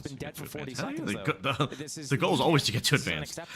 You have enough money to buy twice. You can draw. Got a good chance made it. Dude, that's awesome. Like, I'm seriously happy for you.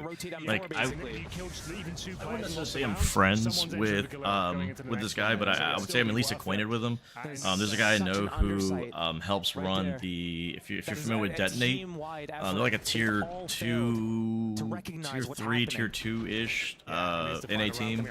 And I'm friends with one of the guys who runs that organization. and they're in advance. They're in like I think they're trying out for like CCT and some Challenger League stuff, but they've got a decent team as well behind them. So if you guys could actually make it to advance, like by all means, I am happy for y'all. I'm proud of y'all. I mean, it's worth your weight in gold if you can make it. No one's denying that. So that would be awesome. Head-to-head, Mal's just handing out headshots. This is not how you. Bullet to the brain. The lobotomist is in, and a 5th round is 2 for G2. 2 to find. It is going to be a nice one back from JKS. If he taps another, it could get awkward. He can't quite deliver. You should have won that fight. To the spray. There's no way Ultimate's going to win this. Aussie, and yeah, let's see. Can Snacks have they know where he's at. Like, there's no way he's going to win this. Or will he be able to find the final opportunity? This is his last chance to get himself a kill going into the second half. What's if you're still here, Hubble, what's y'all's team's name? Come on. Oh, stolen by Modesty. A 7-5 half. A recovery of sorts though for G2. 2 on the tail end of that half, keeping their head above water. But it's Team Liquid that we're watching out for.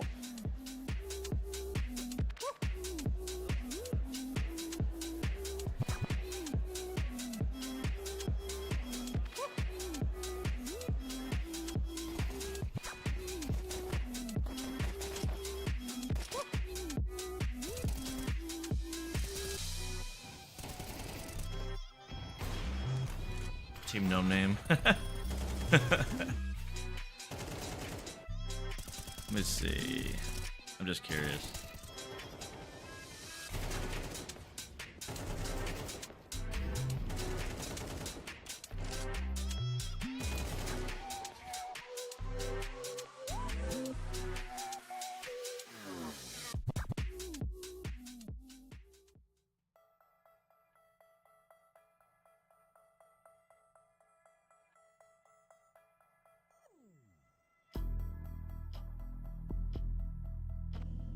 Am I blind?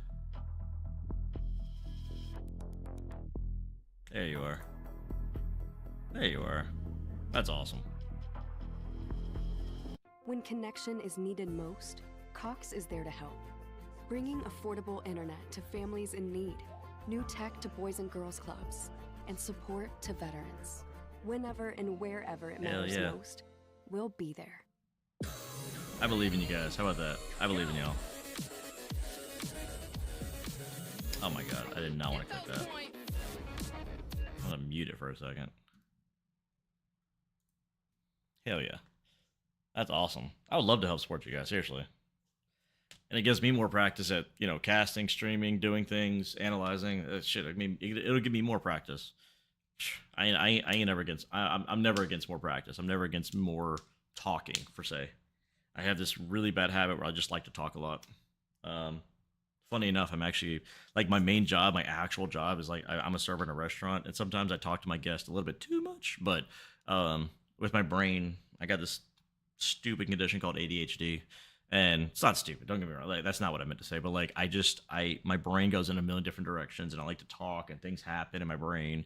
Yeah, it's a fun world, fun time for me. But no, seriously, I'll be more than happy to hit you guys up and help you out, man. Well, in between halves, let me go bathroom break right quick. Be right back.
All right, we're back with the second half of play. Let's go and get the sound back on. That was my bad.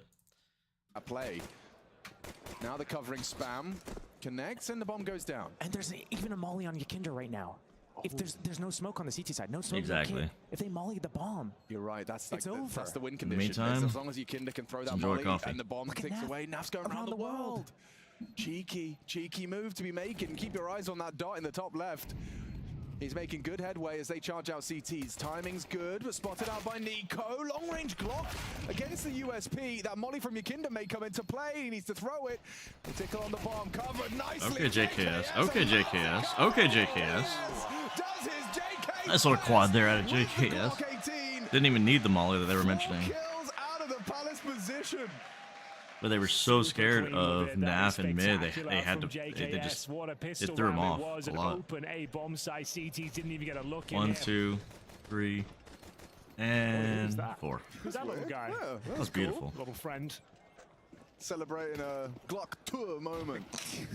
Certainly was, and that's going to be the pistol. They really just say round Glock to him. Team Liquid. Got a I full quit. eco now. G2 I quit. hasn't been their best showing on Mirage so far, and that pistol. JKS was definitely a good pick for the team, and we made a comment about them picking up Ultimate. He's a very flicky. He has a very flicky Ukrainian style opping.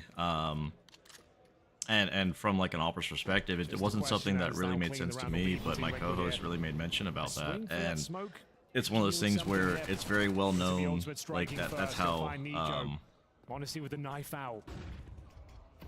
That's how like the Ukrainian CIS style of CS is. Catches him on the reload. That's nice. I'm not even sure where the heck they found him. Like, I know he was a thing, but like, where did that come from? Like, as we were talking about, it's like, okay, so you drop Katie and you need a new IGL, and it's like, and if you drop Katie, you still need an opper. Nice to see them recycling. And the question is, where are we going to find an opper? There wasn't really any tier 1 oppers you can go out and go grab. The JKS pick was good, and so they had to keep Yakinder. Yakinder doesn't go down with it, he's fine. Exactly. So this and Liquid start but he just didn't have a lot of experience per se, quote unquote. Like he didn't have a ton of experience. In the main scene, like I know he played for I think ATK or something. Who did Ultimate play for? Anyways, but the point I'm getting at is like they had to they had to go out there and look for somebody, but they couldn't drop Yakinder, because if they did, they would lose weight. Like their core would be gone, and they would lose weight, and they would basically have to reset the points in the valve system. So essentially, they had to keep Yakinder after they dropped Skulls and they dropped Cadian. So it was one of those things where they just took a gamble and was like, all right, we're gonna go pick up people that essentially no, he was on Ago. That's what I was looking at. One of the teams I saw him on was Ago a long time ago. But they pretty much had to take that. He was on Illuminar too. Speaking of the op, he's just posted up on. I saw him on a these executions out of spawn when you know the economy's hold on, low and they're let me go lacking find it. resources. I sent a DM to a buddy of mine. Give me 2 seconds. See where they can convert this one. Snacks is the one to deal with it as Where's well, and he's getting a lot of attention with the utility opening kill. No helmet for Hunter. Snacks gets his first kill of the game. There we go. Crowd loves it. Crowd goes wild. That's what it was. So it was in the match where they had I think the longest rounds in regulation on CS:GO, and it was Navi against Ago, and the top frag on AGO or Ago, whatever you want to call it, was Ultimate. He had 56 kills and Simple had 65, but it was the longest match in CS:GO regulation. Like we just had the one from the M80 and Fnatic where it went 71, and but going back to the Liquid thing, I think that the organization was like, we would rather take a chance on letting Cadian go and letting Skulls go, and hoping that Yakinder picks up his game instead of losing all their points and picking up 2 other guys that may contribute. So hopefully the team is trying to get his confidence back up, trying to get his mental game back up.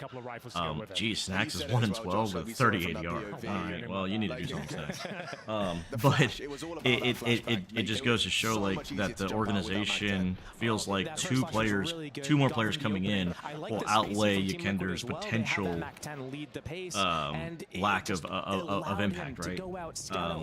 Right now he's doing stuff. I mean, he's at least 10 and 6. I'll give him credit there. But I mean, it's one of those situations where you got Twist as your IGL. He shouldn't be top ranking, but it is what it is, right? But do they have their own ultimate to sit I mean, on it's the fine. top of the stairs, so to speak?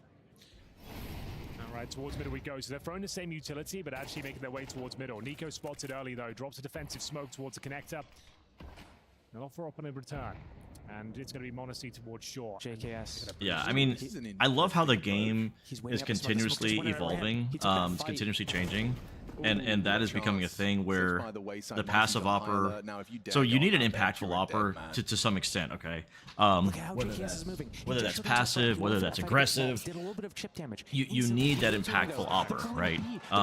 If you want someone like a Simple where he's going to be aggressive, constantly rotating, and putting himself in positions to win, then that's fine. But if your team is going to be more of like a passive opposition where you're just going to wait for shots and hit stuff, then you better hit your shots, is all I'm saying. You can't have like that wishy-washy mix match.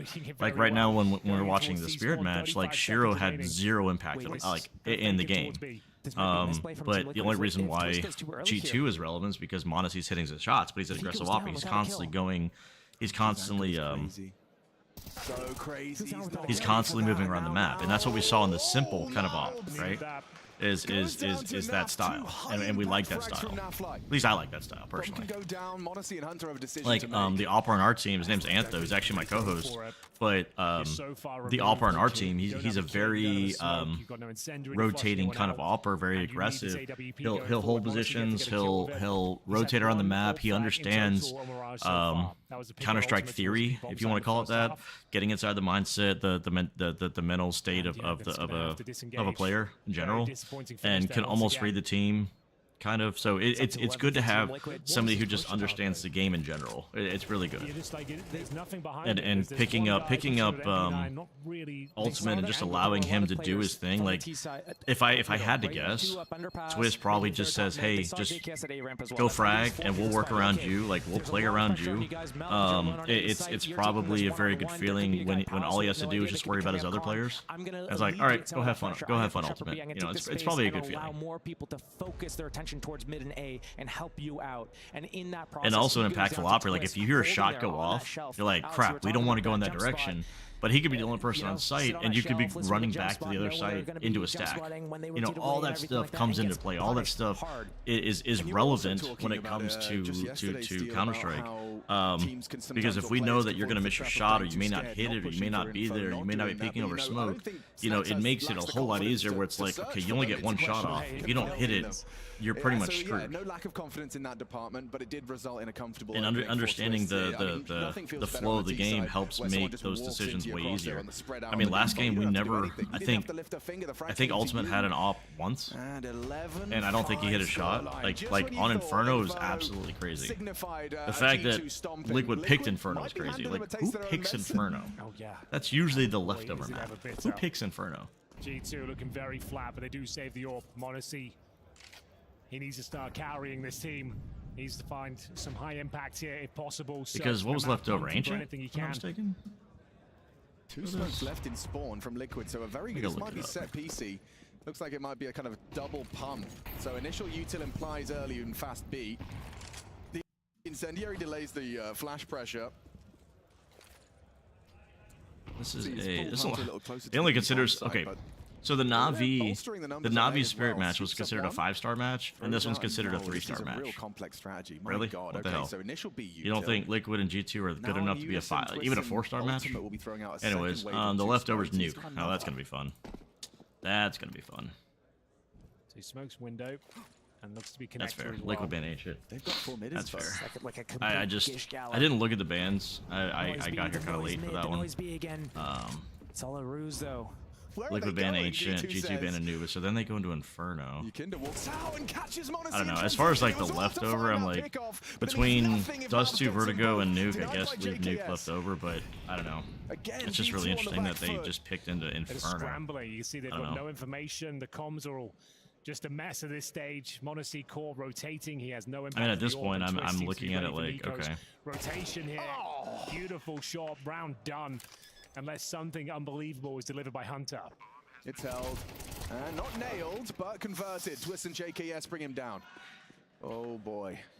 Twist is having a game, boys. I mean, there is something about, you know, an IGL when he's feeling himself. There we go. I mean, 20 and 7. Snack's got his second kill on round 16. That's where we're at in the game right now. Second kill on round 16. That is crazy. Twist is up to 20, dude. Josh, 20. Real, right? When IGL's having a strong individual game, it links to the calls as well. When you feel so like tapped in, zoned in, you feel like you know exactly. And now what they're doing G2 and the look like they're reactions will be. defeated. 100%. When you're dialed into the game, when you're free flowing as a player, and you have the reads, because like usually there's a correlation Thanks, Steele. that I you appreciate have it. the reads as an individual. That means that you're able to just have that go for your entire team as well. That's a pretty EK. Game leaders on the other side. Twist has is 5 reason 21-7. five reason stickers on a Wild Lotus. How expensive is that thing T-side now? has looked indomitable. Like How expensive is that Wild Lotus G2 right now? have not had a voice in this half. We had a 7-5 half, folks. We really have. Actually, the question is, are those reason stickers hollows, or are they just like? You do have to give him credit paper? though. He's sitting at 1. He was sitting at 1 and 13, and I ever wonder how like 1 what versus is that? 4. No, I don't think those are You know, hollow a reasons. weapon he could have dropped to one of his But teammates. still, how much this is a round. paper reason? Malbs sitting on an MP9, for example. I don't even know where to look for And then that Snacks with price. an M4, Malbs with an MP9. That's crazy. Just to context. No, let me go to of the CS:GO game, you're not stash, I'm performing, curious. Give it to your star players. But it also, like, the Malbs is usually going to See be if we alone can on that A find site, whereas like an reason MP9 stickers and close see to if they have under a the price windows on at them. B by the van in the middle of the site, boosted anywhere. Like, there's a million spots you could play. It's a close quarter site. Oh, this is really geeky. Does JKS catch him? Yo! So brutal. They had a whole Yeah, I can't even play where find he like a peeks in median front of price the on reason incendiary, and it stickers. means Even nothing like thanks to JKS's patience in the Yang. He Let's see if I just can tucks just look in, it up. catches him in Reason the move. gaming New pickups from each stickers. side. JKS against his former teammates as well. It's on the screen. And converts it. Well, that should be GG. All right, so depending on which sticker he has on there, even a paper sticker is $3,000. As soon as they lost to those MP9s, And I don't think those are hollows. So that's $15,000 worth of stickers on a gun, and then how much is a Wild Lotus? Nuke is locked in. Hunter, the Like, last player remaining, and there is nothing. Depending that he can on do. He couldn't be further away. even a if he battle tried. scar is 2,500. Fact news Damn, 12 that is- grand. So if that it's a is fact new weak. Wild Lotus with It's 5 just- reason it's stickers on collapsed. it, that's like almost a $30,000 Map 1, gun. it feels like two different teams, Holy and you could say the same crap. for Liquid as well. I mean, That is it's stupid. It's Bizarro world where both teams dominate the opposition on their opponents. I would love map for pick. It's I would opposite love day. for I suppose Team like Liquid's ESL, Mirage just looks any tournament in general. I would love for them to like look at all 10 of the players that are in a match and add up how much their inventories are, and just give us a dumb number of what their inventories are all worth. I would love for someone to do that. Like, I know we see default stuff sometimes, but like in general, like just take everyone's just whatever is your primary like setup, like how much is it all worth? Like I just between these case hardened knives, between these case hardened knives, case hardened AKs, all these gloves, and all these freaking fire serpents and everything I'm seeing, like how much are these people's inventories worth? Whether they're loaned to them or not is irrelevant. Like just how much money do we have in the server just in skins? And that's the thing. I know some are borrowed. That's what I'm saying. Like, you know, I realize that like some are borrowed or some are loaned to them, but like whether they're loaned or borred, the fact is it's still on their inventory. Like, I would love for them to be like, guess the value of, you know, Monacy's inventory. It's just like, God, it's crazy. I'm watching triple. I do love hearing this play-by-play. I love hearing the comms, man. I'm pushing triple. Nice. Let's go, boys.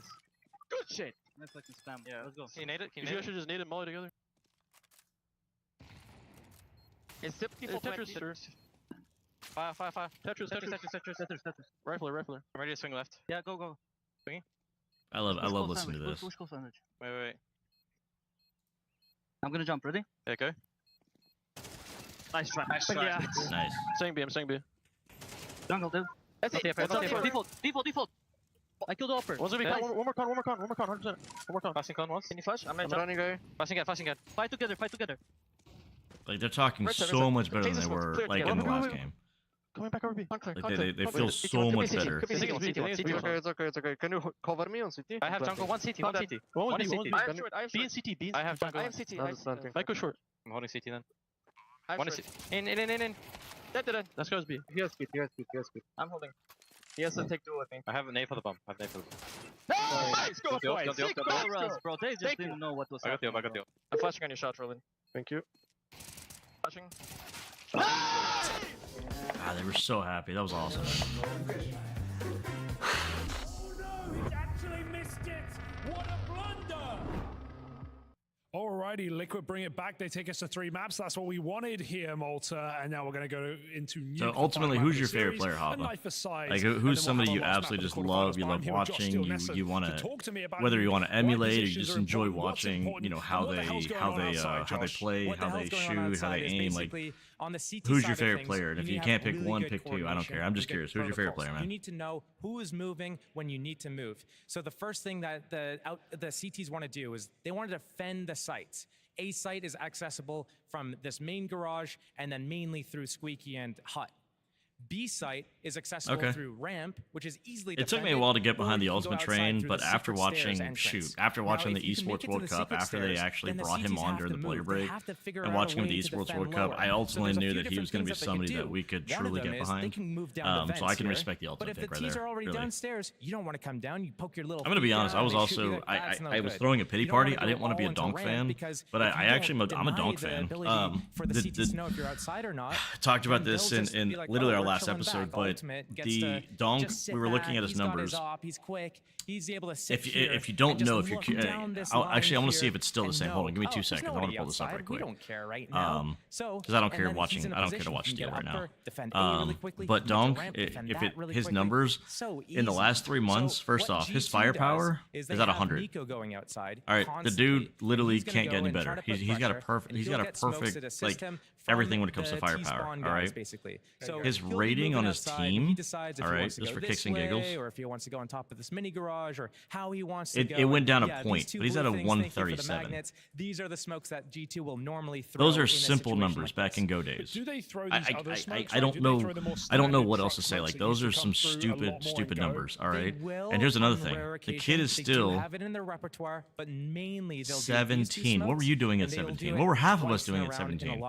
I was a senior in high school chasing girls around and playing sports. He's 17 years old. He has 5 MVPs. 17 years old playing professional Counter-Strike with 5 MVPs. It's stupid, all right. And then let's just do another thing here, all right. Let's just go look up Dunk, all right, really quick. I just want to show you something. Just in prize money, 17-year-old, he's made over $315,000 just in prize money. That's not counting his salary. That's not counting anything else he does, all right. So one of the things that we're going to see $300,000. He's not even a legal adult under probably any circumstances in the world. That's usually like right at 18. I mean, the kid is absolutely just. He doesn't turn 18 until January. We still have to wait until the new year before he turns 18. And he's just getting better and better and better. Like his ceiling is absolutely ridiculous. Like what he's done. He's sitting here holding this. Sometimes Yakindra gets pushed up. Sometimes he gets all the way pushed up towards this position here, and he'll be in front of the smokes. I mean, here's the thing. Yeah, they would make money selling him off, but name me a tier 2 team that can actually afford to buy Donk. So again, whether you got Donk, you got him on your academy team, right? You upgraded him, probably gave him a new contract, put him up to the tier, like your main tier 1 team. But then what tier 2 team honestly has the funds to pay for him? Like you could sell Donk off. You could. Let's put it this way: if Falcons are looking to buy Nico for roughly $1 to $1.2 million, and I don't think Nico is quite at the state that he used to be. He's getting back there. Don't get me wrong. But the current Donk at the moment, being 17 years old, and the performance he's had, is easily worth well more than that. I mean, you could probably ask for $2 to $3 million to lock him up for multiple years. throw the smokes, they go back, they put some pressure up. Who can afford that? What organization can honestly say they can afford that? Now, don't get me wrong. Like you have your G2s and you have your Liquids who have money. Don't get me wrong. There are organizations that have money. Right now, what G2's doing is they're doing a little bit of a pause. If Donk went for less than, in my honest opinion, if he went for less than $2 million, if you were to trade him off, that would probably be the bottom line. Like you could probably start at $3 million for Donk to lock him up for multiple years, and that would be a safe number, and maybe negotiate to 2.5 million. But Donk is easily worth that money right there. Like easily worth that. He's gonna if he stays with Spirit, he's fine. But if you want to put him off to somebody else, then he's gonna help you win a major. And that's the question: how much do you want to spend to win a major? That's the ultimate goal here in Counter-Strike, right? Is you want to win a major. Not only just to solidify yourself in history, but also for the sticker money, right?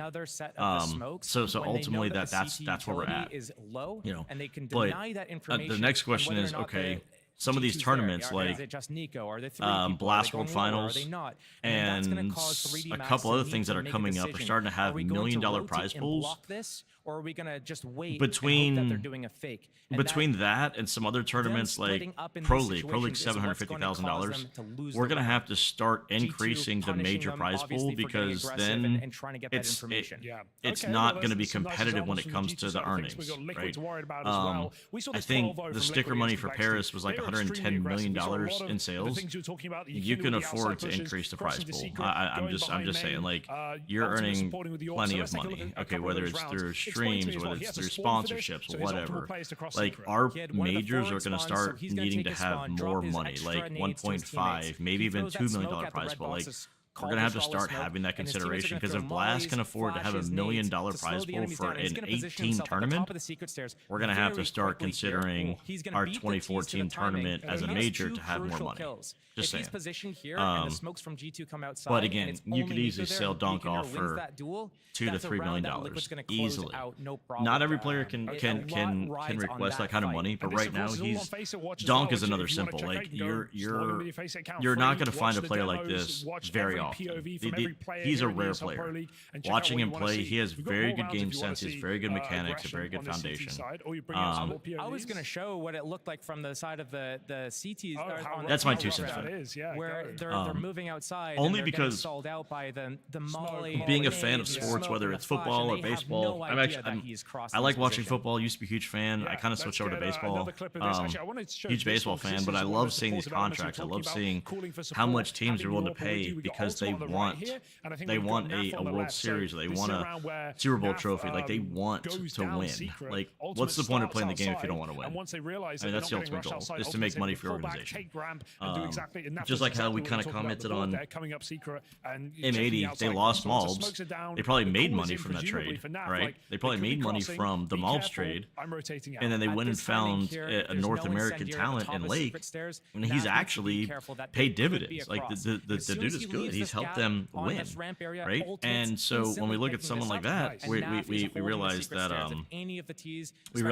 you know someone did their scouting report properly. But again, it's hard to find stuff like that. It really is. And if you want to be relevant, you know, you have to put the money in. Like money makes money. You're not just going to be like, oh, come play for us because we're fun. Oh, it's gonna do that, right? So it's just one of those things that you have to really like consider doing. But I really wish we knew how much players are getting paid.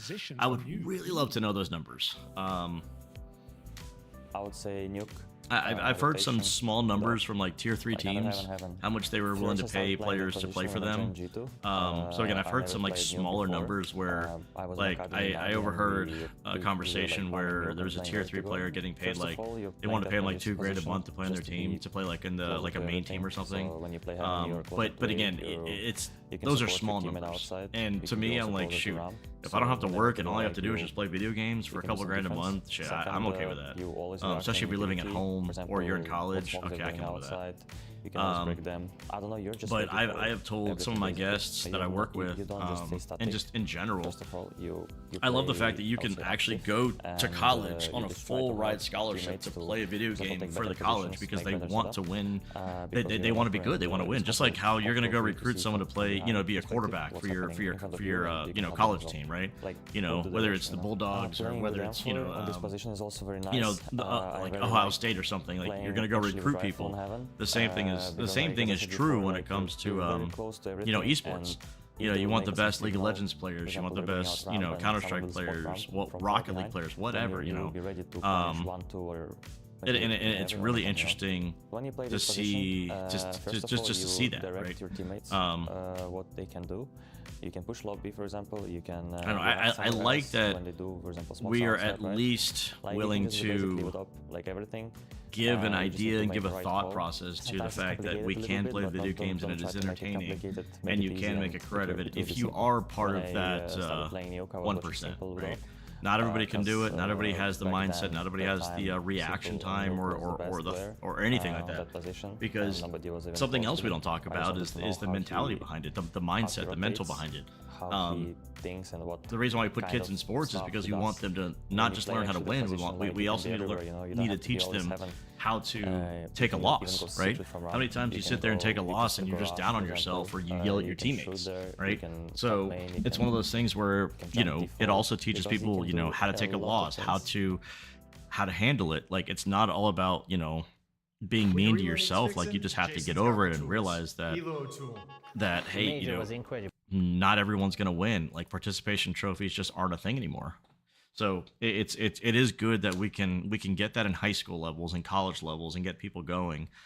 And then ultimately it's like, hey, look, you know, there is a world where you can play in college and go find a pro team, and it's a worldwide sport. So you're not just relegated to here. Like, let's say you get picked up by a FaZe or a G2 or a Mouse, and you can go move, you know, you can go move to Europe, get picked up by a South American team and move to Brazil or something, you know, just something to that effect. I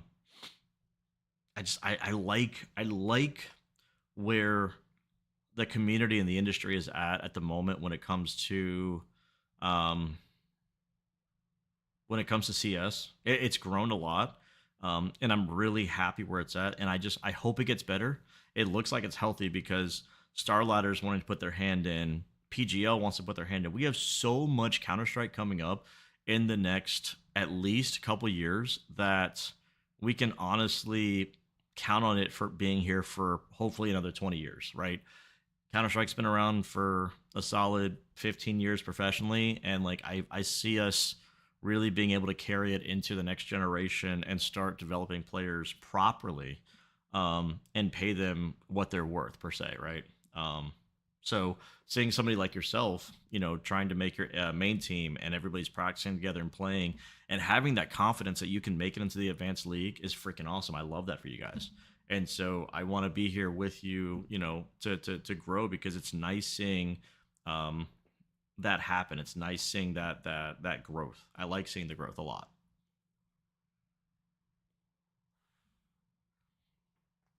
The question is, because I just lost all my points again, I guess the ultimate question is Liquid going to come back from this, and are they going to win and put all my points into Liquid, or is G2 going to be like, all right, that's enough playing around and we're going to win?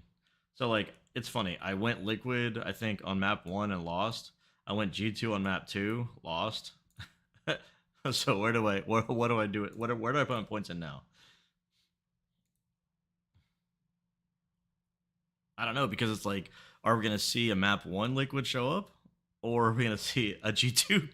Are we going to see a map 2 G2 show up? Jesus. I hate gambling. I mean, I love gambling, but I hate it at the same time. Just like, I know it's just points. I know it's fake. It's fake money, but still, it's like, I still like to win. Everybody likes to win, right?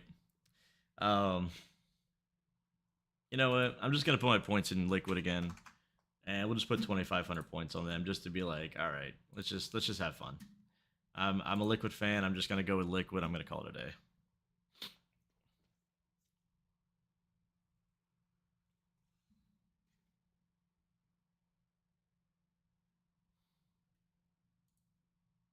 But I appreciate you hanging out. You know, I hope you've enjoyed yourself so far.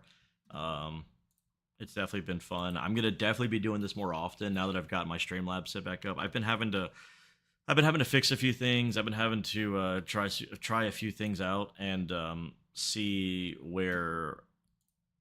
what looks good and try to get things going. But I appreciate hanging out, man. Really, I'm glad you found me and looked around, and I appreciate you hanging out with me and coming in and telling me your story.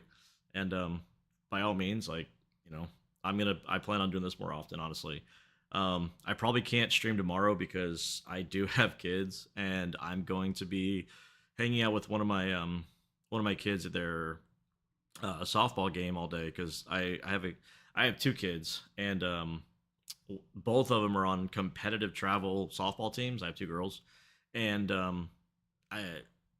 instead of splitting up, me and my wife splitting up, we're just gonna go to one kid's games, and so I'm gonna be there all day. But Sunday I'm probably gonna stream the grand final, and because it's a BO5, I will probably be here for a while. Because I do love BO5s. Gotta love BO5s. I'm so glad they're making more tournaments BO5s because back in the MR 15 days, we only saw BO5s in Pro League, and I really felt like majors should have been BO5s. In my opinion, like if you want to prove you're the best in the world, you need to be able to showcase it on every map, in my opinion. But now that we have MR12s, we actually have the time to do BO5s, and I'm really happy that that's a thing. So I am super excited, and I will be here for all the BO5s for that day. Most definitely.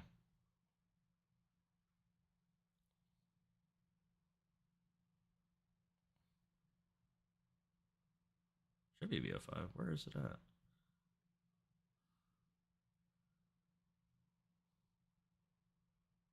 Oh, there it is. Yeah, grand finals will be a 5. Yeah, so I'm happy about that.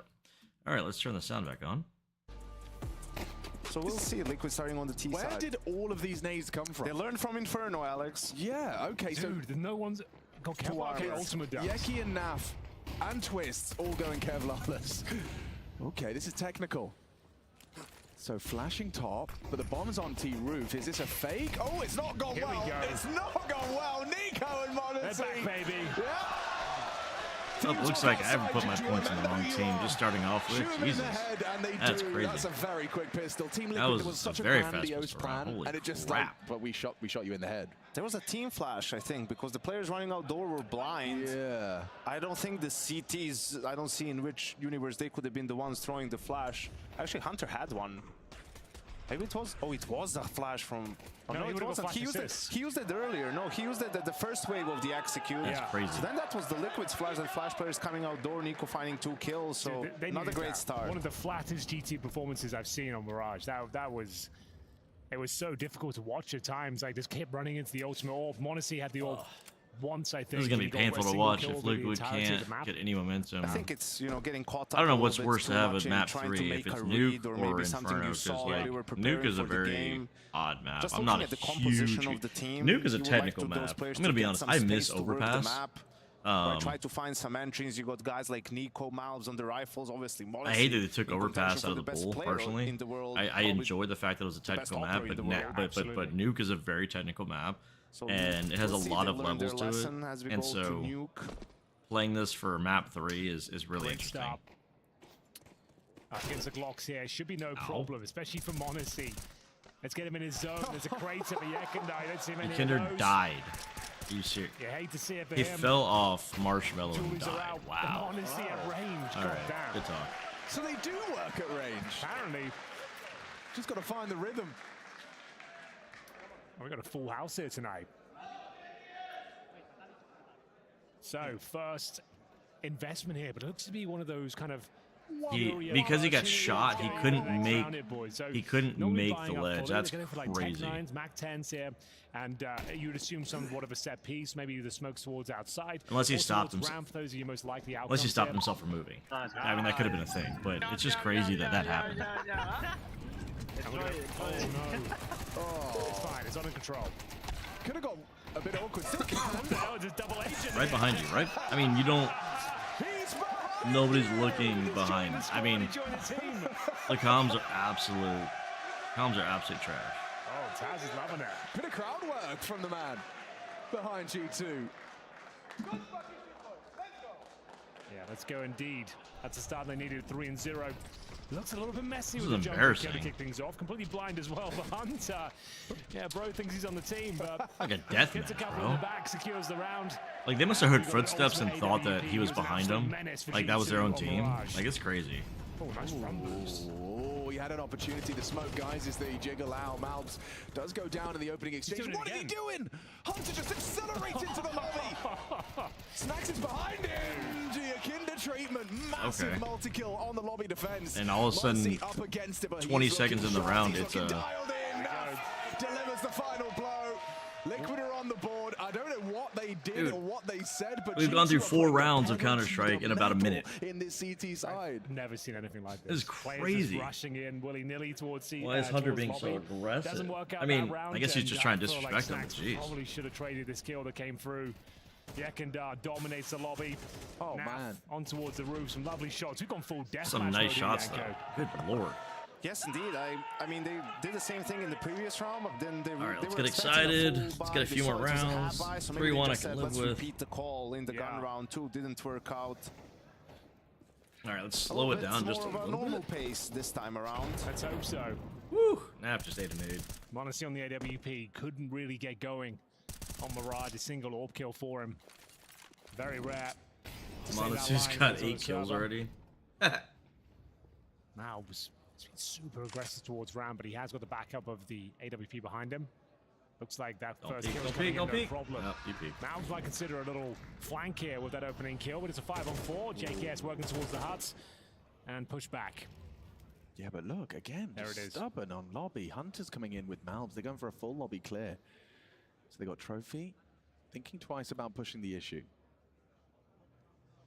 They lack yard information. You can see Nico is the player in secret. He's usually the outside player, so they even, despite the man advantage, feel still the pressure to go for more. Yeah, Twist and Nico in a bit of a standoff here. Monacy trying to spot out on the cross. Ultimate has his orb, so might peek into it. He flicked. There's an orb head to head. That's crazy. He's locked in 10-2. Ultimate 0-4. How has he got 10 kills? We're on our 5th round of play. It's a crazy average. Mirage seemed to be the wake-up call they needed. 5-on-3 for now. Twist and JKS yet to frag. Naf has looked hot. Oh, that's a nice Things catch. up, and it will be Hunter to keep the man advantage here, but still a dangerous situation. Yeah, Snacks does go down. It's up to JKS to get Nice. a multi-kill, and it will allow a plant. Can he cover him? Malbs is going to run him down. Spams the smoke. He's safe from it. Jump gives him info. Nice. Into Nico. There's 1 versus Justin. 1. Isolates the first duel. Takes down JKS, and around the smoke, Nico finds him. Twist could not handle that one. They nearly Why are you turned it on its peeking? head, and Yanko's losing his mind. Why are you round is safe, peeking guys. that? Oh my Like, Twist knows God. better, man. Why are you peeking that? 5v3, all You the know it's a information 1v1. in I the know you got to world. get information.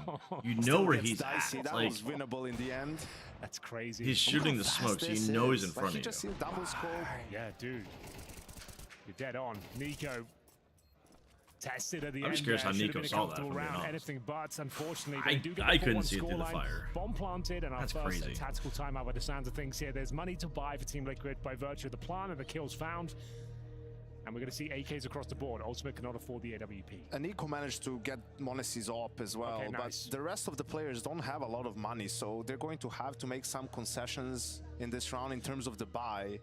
I think the one thing G2 cannot do is, if they lose yard, they cannot push lobby again. I think, you know, feel like they're going to, though, Yanko. but Liquid's call surely has to be now to make sure G2 isn't playing aggressive yard, go towards secret, and then just wait in lobby for the reaction, because you can only do it so many times.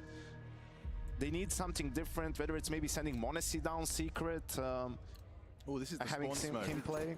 Yeah, cool way to throw out the quickest squeaky door smoke from JKS, using his spawn to throw that one out. You can see it lands obscuring the vent drop. And he's going to try and test his luck through it. Yeah, Monacy's laughing at him. What are you doing? He gets another consecutive Smoke shots. through a Monacy is barrier, on another headshot. level right now. That's so sick. No one even expects him to find those couple of kills. Through main, he gets them, and now up to 12. We're going to see a third. Hello, Mr. Blazer. How are you, well. sir? That's Yekindar. Doesn't spot Welcome to the chat. Welcome to the game. Flick, but doesn't quite connect. Welcome to game 3 between G2 and Liquid. Don't need to overstep the mark here. Where we're absolutely having the most fun. Jobs are good, and you are? Oh. They've got snacks down towards lower, patrolling I don't have secret. my headset on. I don't know. Yanko told me no round. I have it on my headset, so I can't actually hear you. Hold on 2 seconds. Honestly, a fair statement at this stage after what we saw in Mirage, but let's see. The Kinder pressure loudly stampeding around yard makes his presence known. It will bring Monacy back, gets info credit. He's so switched on, holding forward. Down goes Nico though. Does he go for the wall bang? Doesn't. Yet. Talk again. Yukinda waits it out. Letting McMonacy search for I'm just him. not sure if you're actually seconds in a coming man through the stream or advantage for not. G2. Losing Nico is one thing, but losing Snacks will be the equalizing frag that they so desperately seek. 30 seconds, that smoke will start to fade. There's Spec. Ooh. Come on, Snacks. Let's see up. What is up, Mr. Dearie Spec? me. 3 on 3 now, and the flashback We're having fun watching the some they don't hear it. Hunter, no, amazing. They don't know. A clean opportunity for Hunter as he Oh my God, Hunter! That's crazy. That's clean as you like. 9 kills for Hunter. Okay, Taz turning into the showman out there. No, that's a little bit scary for a between second. transfer and spray control. I could probably get maybe 2, maybe 2. The third though. How did he get that second kill? Oh, he had one tracer, one shot. Now what's crazy is Liquid picked Inferno, lost their pick. G2 picked Mirage, lost their pick. And then now our third map is on Nuke, and G2's making Liquid look bad, per se. Like just I mean, at this point, if Liquid can get 4, I think you'd be happy with this, because like the kills that are coming out are absolutely ridiculous. They're stupid right now. Okay, never mind. Monacy arrives perfectly, and it's just going to be ultimate and twist. They are running. I mean, shots are getting hit that I just like, bro, like This is a pug almost deathmatch lobby. That's what I'm looking at right now. It looks like a deathmatch game. Enough for Mirage. You only got a single orb kill there, and now look at the ramifications. 14 and 3 in round number 7. Dominating I mean, it's like Battlefield Twist hasn't even gotten a kill. So let's put this way. Let's put this in perspective. The last game that they played on Mirage, Twist was the top fragger, and he had, I think, at least 20. I think he might have been at 20. And he was a top frag on Liquid. And right now, they're 7 rounds in, and he hasn't gotten a kill yet. Yeah, I think obviously timeout needed here for Team Liquid, and probably the answer is just slow it down. Absolutely just relax a little bit. Even in the round where Monacy gets 2 entries, I can't say that I mind those opening moves. Players won't like doing them. You know, maybe we're missing a flash, or maybe some flash missed for that play there's to just really develop. the confidence that we saw in Mirage from Liquid is just not here right now. It's mind-blowing. Right, because their rotations are not as great. Sometimes it's predictable. It's as simple as just pushing lobby, right? And that's where they've struggled in their nuke game. So a little bit surprising to not see Liquid try to take advantage of that early on. Well, here we go then. Pressure on for Twists. Needs to find that call. He's the one that's yet to frag at this stage. Both in-game leaders are. Yeah, no, I can't be Snacks again. Oh, no. I wanted him to bounce back, but G2 certainly have at least Monacy carrying the squad right now. Yeah, I'm going to see him patrol towards outside. AWP in hand, of course. Oh, that's not what I meant to do. What's the response from Team Liquid? They're going to slow things down. Somebody stop playing around with early, no smokes deployed. Yeah, they haven't thrown a single yard smoke. Still 4 available for them. And Nico brings some aggression into the mix. Naf not going to be able to tend to that once he gets tucked in deep. Powerful spot covered by Monacy. Seems like it's set up for glory.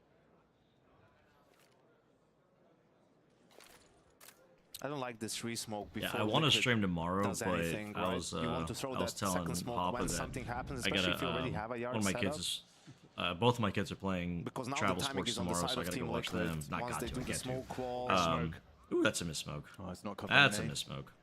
I even call that smoke the twist smoke. I'm gonna stream the BO5 grand final on Sunday. Allows him to have a bit more movement and vision. Nico has all the information, so let's see what the reaction is from G2. He's actually going to go for the flank as well. I'm curious. Yeah, this is nice. 40 seconds, and he actually timed it to perfection. No one home, even the top players lining up. 11 o'clock, so there's a solid chance, depending on how many games they decide to play, that it's gonna go into me having to go to work. But Hopefully I can get a solid about 5 to 6 hours worth of training on Sunday. Could lead to their second round. Gets his barrel in the belly button of Van Dolken.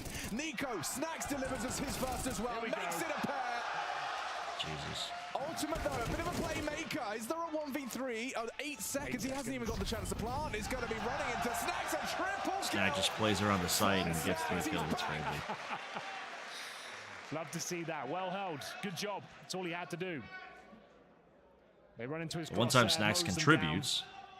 This is what happens. In the Monacy didn't find one. Twist found his opening kill as well, but it's going to be 7-1 overall. G2 fend them off. It was a lovely frag from Nico as well. I think that would have won the round regardless, but good work from Snacks here. 1, his best highlight of the 2, series so far. 3. Gets a job. He just didn't know where he's at. He just threw the molly, but didn't know where he's at. Dude, before that, Snacks had 3 ADR. That is crazy. In a way, he had 3 ADR before those 3 kills. Best play Snacks has ever made in the world. That is crazy. Of all time, yeah. That's what they say. Okay, well, we got pistols. I'd be here, pissed boys. if I had my teammate 3 ADR after like 7 rounds. I'm like, bro, what are you doing? For secret, I'm going to try and make their way down there by the looks of things here. You've got Nico to get through first. Bit of a master of the outside area. Doesn't need to overstep the mark. He doesn't have to go behind them. They have got What do they play? Down there. Oh, they play softball. Both of my kids are in a travel softball. Eventually overlooked. Not quite. Doesn't really work out. And now they've got a rifle. No JKS though. Yeah, they'd have loved to have that run presence and pressure. And it's a double dink. Nav goes down to the Hunter double. Options very limited for Yakinder. He's going to get swung on. Snacks is bringing the fight to him. No, don't take your knife out. Why are you taking your knife out? Why are you taking your knife out? Come on, dude. What are you doing? If there's one, there's always 2. Like that's part of CS theory right there, man. Like just understand the game. If there's one, there's 2. Always think there's another person there. Always. Especially that, you didn't have the noise canceling headphones. You were sitting face to face really, and you could hear everything. So he's loving this. That's his natural. He would have had a chance if he would have just kept the gun out. Really dominant again on the CT side, similar to how Inferno went for them. But I think for this one, we were talking about taking yard control as Team Liquid, and that round where they just throw the smokes and don't even go for it, don't even try to send anyone. That's not what we're used to seeing from there. I don't know if the missed smoke maybe ruined the whole call, if they needed that extra smoke for something, but we just want them to be more aggressive, on the really, frickin' on your T side. Here we go, running out of time and space. Our Team Liquid, the pistols do nothing for them. Which means that, well, no, it means that G2 probably won the knife round because they're starting on the CT side. They probably won the knife round. Obscure his vision. So he popped open though. Doesn't get anything from it. Waiting patiently. Nico will join him as well. Gonna pop it open once again. No one home. Good timing on Nico. Throwing out his own will sow some seeds of doubt as to the flight paths available for the CTs. The Nico Monacy duo has been hard to get past for Liquid so far. Falls away. Twists. We're at 9 rounds in. Monacy has 17 kills. I just saw that. And he's done well to find Nico cleanly.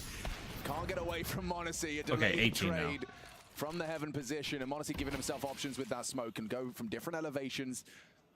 I bet, man. Take care. To try and maintain some degree of yard control. He says it's one of his favorite positions to play here, Monacy, from hell to heaven, keeping it dynamic, and he's been fragging. We'll need to continue to do so, though. What? He was caught out. He still hits the shot. Snacks has found Nav. Snacks goes down. There you go. On. You could do something here, but Monacy doesn't seem to think so. 20th frag, and now JKS with it all to do. The bomb is in their remit. And it's just like that. It's a Monacy round. 4 kills. I don't even know what I'm watching right now. He's up to 21 after 10 rounds of play. Unbelievable. What a performance. Like he said, he was caught out. Didn't have the scope ready and still has time to adjust, find the kill, and dominate the round once again. That's a 10 from me. 10s across the board. Sorry about him. Who's that guy? That's crazy. I mean, we saw an incredible 21 kills. Safe on Anubis on the CT 21 side, kills across now topping that 10 here. rounds of 21 kills in 10 rounds against Team Liquid. That's crazy. An absolute stunning performance. We've had blowouts across the board in this series. This is remarkable, especially for Monacy. A couple rounds left, Alex. They've got Khalil's here. They have to buy. They need these last 2. Upper looking likely. Hunter's so ready. Prime position. Monacy continues to cause damage. Gets Yekindar out of the equation. Snack's starting to wake up here as well. It looks like we might be done here on you. It's another clean sweep from G2. I mean, just the most helpless of T-sides. Team Liquid getting a feel for how it felt for G2 on Mirage. I mean, this is so tough. Everywhere they go, they've got the info, they know where they're up. There was 4 CTs on A as you're running out HUT. Yeah, and just a couple of really important triple kills from Hunter, finding the multi-kills. You know, some people like to say that he is washed, but proving them wrong in this series. AK's available. They've got the Royal Flush set up here. The orb, Nico the 4 almost had AK-47s. It doesn't get any stronger than this. Do they know he got done vents? It'd be interesting to see if Liquid have something to do. Do they know on he got half that? play. Turn around JKS? Oh. JKS, not 11. Miles is ready for that? 11-1. But 2 times they wanted to go secret or down vents. Malbs is already in secret. Just great reads from G2. That's an important one. Taking down Monacy and not overextending, however, Malbs reveals himself, gets run down, Ultimate gets a bit horny for it. He's being punished as well, it's a Malbs multi! 4 kills from Malbs, they're taking it in time! And the ace to end, wow. Way to finish out the half, it's Malbs, baby! The lobotomist is in, 11-1, this is G2's That's crazy. game right now.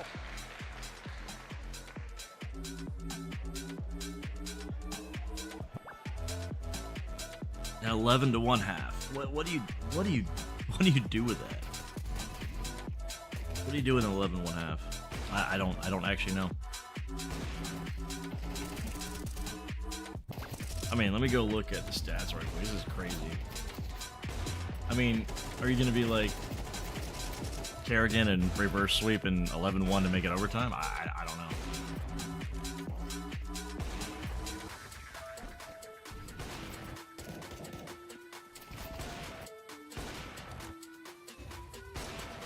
I mean, in case anyone's curious, Monacy's sitting on a 22-5 with 160 ADR. Hunter's 14-4 with 132 ADR. Nico literally is sitting here. 5 kills, 37 ADR. He hasn't had to contribute. I mean, Naf is 8-11. Yakinder's 6-12.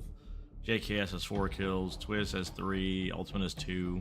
So I mean, if we're looking at this, that's 18, 20, 23 kills on the Liquid side. 23 kills on the Liquid side. That is... Monacy has almost as many kills as Liquid has together as a whole team. That is ridiculous. Those are insane numbers. I mean, there's no way that they come back from this. There's no way. There's no way they turn this around and say, oh, you know, we're gonna go ahead and, you know, reverse sweep. Like, they just don't look confident. They don't look like they're ready to play. They don't look like they. It's not even strats. They just don't look like they're ready for anything, man. I don't know. Let me go get a drink. I'll be right back. Give me like 2 seconds, guys. Ugh.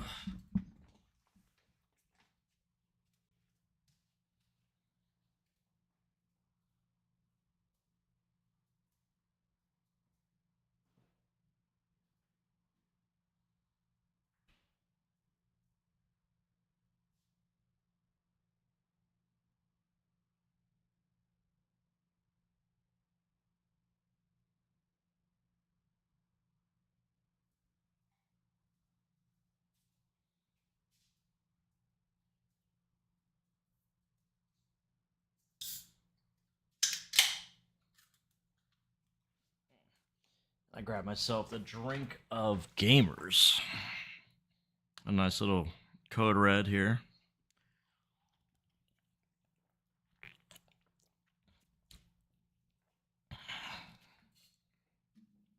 Anybody out there a Code Red fan?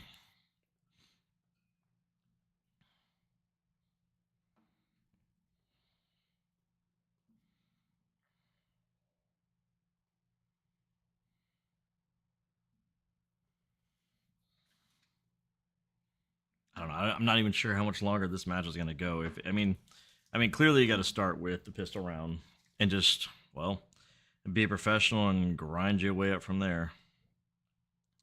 I don't know how much confidence I'm going to have in Liquid putting up a show, but I mean, if I had to guess, I'm just curious. If I had to guess, looking at the start of this round, I don't see much util, but I just see them going for an upper hit. I just see him just smashing out from an upper hit, just taking A from G2 and just absolutely dismantling. That's what I see. Smokes, Molotovs, everything you need for an upper execution. Yanko, I think we've seen this one before.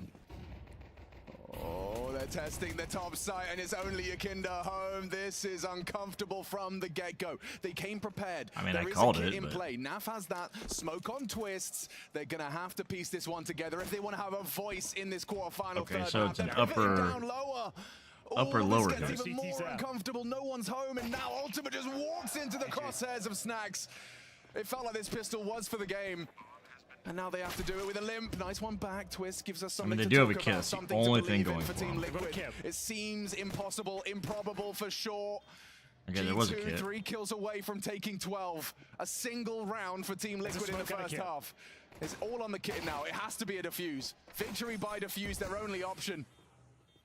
Closing on to Nico, will be able to close him down. Now it falls to the rest. Snax has done his handiwork. Malbs and Hunter have to get theirs. JKS, he's hitting shots. Yakinda hits his. It's coming in down to the wire. 2v2, they have to get on the defuse. It's up to Snax. Can he come up clutch? Wow. Liquid. Wow. If they lost that one, I don't know. Wow. I actually have no idea how they've That's given the only that thing I away. have to say is wow. That's kind of insane, actually. Twist out on the bomb. I'm speechless for once. Well, first of all, it was the same exact nade set like Liquid had in their pistol round. Yakinda Right? had to basically be a meat shield. Sort of a slightly delayed A hit. Wow. They go down with the C4. That was a great shot from Twist. But how does JKS get all the way here to kill Nico with 3 of Nico's teammates alive? Why is it? What Or is no, everyone Twist else gets the kills. That's what it doing was. there? And Yakinda defused. That's what's crazy. Monacy doing here? Because they have fully invested. They want this Monacy to That was close the amazing. showdown, cancel any plans for a Team Liquid comeback. We've seen the reverse of this. Team Liquid, they've had an 11-round lead. Hunter fancies it. And now, good reason. oh, hang on, he's out. They've got ramp. That's a gift, an absolute gift. Confirmed now by the Molotov. Do they dive lower? SMG down to receive. Zieki to defend. Window tucked broken. away. And the kill is going to be very important. Hunter will find it. The Desert Eagle strikes the range from Silo. Keeps a man advantage, does Nico. The retake towards lower once again. Yeah, one kill on Ultimate. Now with a lot less firepower. Question is, where's Ultimate? There he is. Pistols in the mix. A Mac 10 for Malbs. Can they hold on and find map points here? Series Oh, there goes the points. kit. Yeah, semi-final point. Plenty of them as well. As that's just gone so sour for Team Liquid, so quick. To be fair, Yanko, this is better than winning the pistol in a way. So there is that. Actually, it is. Yeah, unfortunate for Team Liquid, right? They gamble at the beginning of the round, playing against maybe something towards the A bomb site. There was no one at ramp. G2's call was just to go ramp no matter the smoke, right? They walk through the smoke, hit good timing. Naf has to give it up, and Yakinda are isolated towards the B bomb site. Not much he could do. Oof. Well, just as a little bit of hope started to show its face for Team Liquid, it is quickly put back in its place. And look at this, calling attack timeout when you're 12-2 up. They just want to make a statement. They want this score to read 13-2. Well, I don't think this is more of a... I don't think this is necessarily BM. I think it's more deciding what to do in the round, because there's 2 saved guns. So, you know, wanted to make sure that you have your call and end it immediately. I don't think this is the BM, and like the 1v3, right, no, and then like letting them stew in. Bear in mind that the T Ultimate's got to go armorless scout. There was, what, 4 A executions out of spawn. I mean, I've seen him do I feel some like nasty they know things they can with put this to scout. bed That's right for now. sure. I've seen him Let's do take it. our time. Let's consider our options and make sure we make the best possible investment here to close things out. If anything, I take a timeout and say, guys, watch out now for a lobby push. Yep. Because, you know, usually after a timeout from the T side, the CTs do something aggressive to try to break whatever it is you were trying to come up with during your timeout. And so this could very well be it for G2 to lock in the semi-finals versus Na'Vi. Team Liquid and G2 50-50 by our analysts and experts. Didn't know which way to cut this one, but into the third map, the first map, G2's wins have been large. 10 rounds in a row, and it all starts here. Ultimate fires off the first shot here with the scout. got one rifle to work with. A few SMGs. Ultimate, though, very sharp with the scout. Smoke to obscure vision. All a bit of a ruse. They'll bait out some utility towards Squeaky. And bear in mind, Yekendar's in the vents trying to stop anyone diving down there, which they have been doing. They took a timeout for this call, so let's see what it is. What is your grand finale? Your crescendo? Your late wall of smokes? It's nice juggling from Snacks. Multi-talented. Going to throw out the full wall. And here we are on wall watch.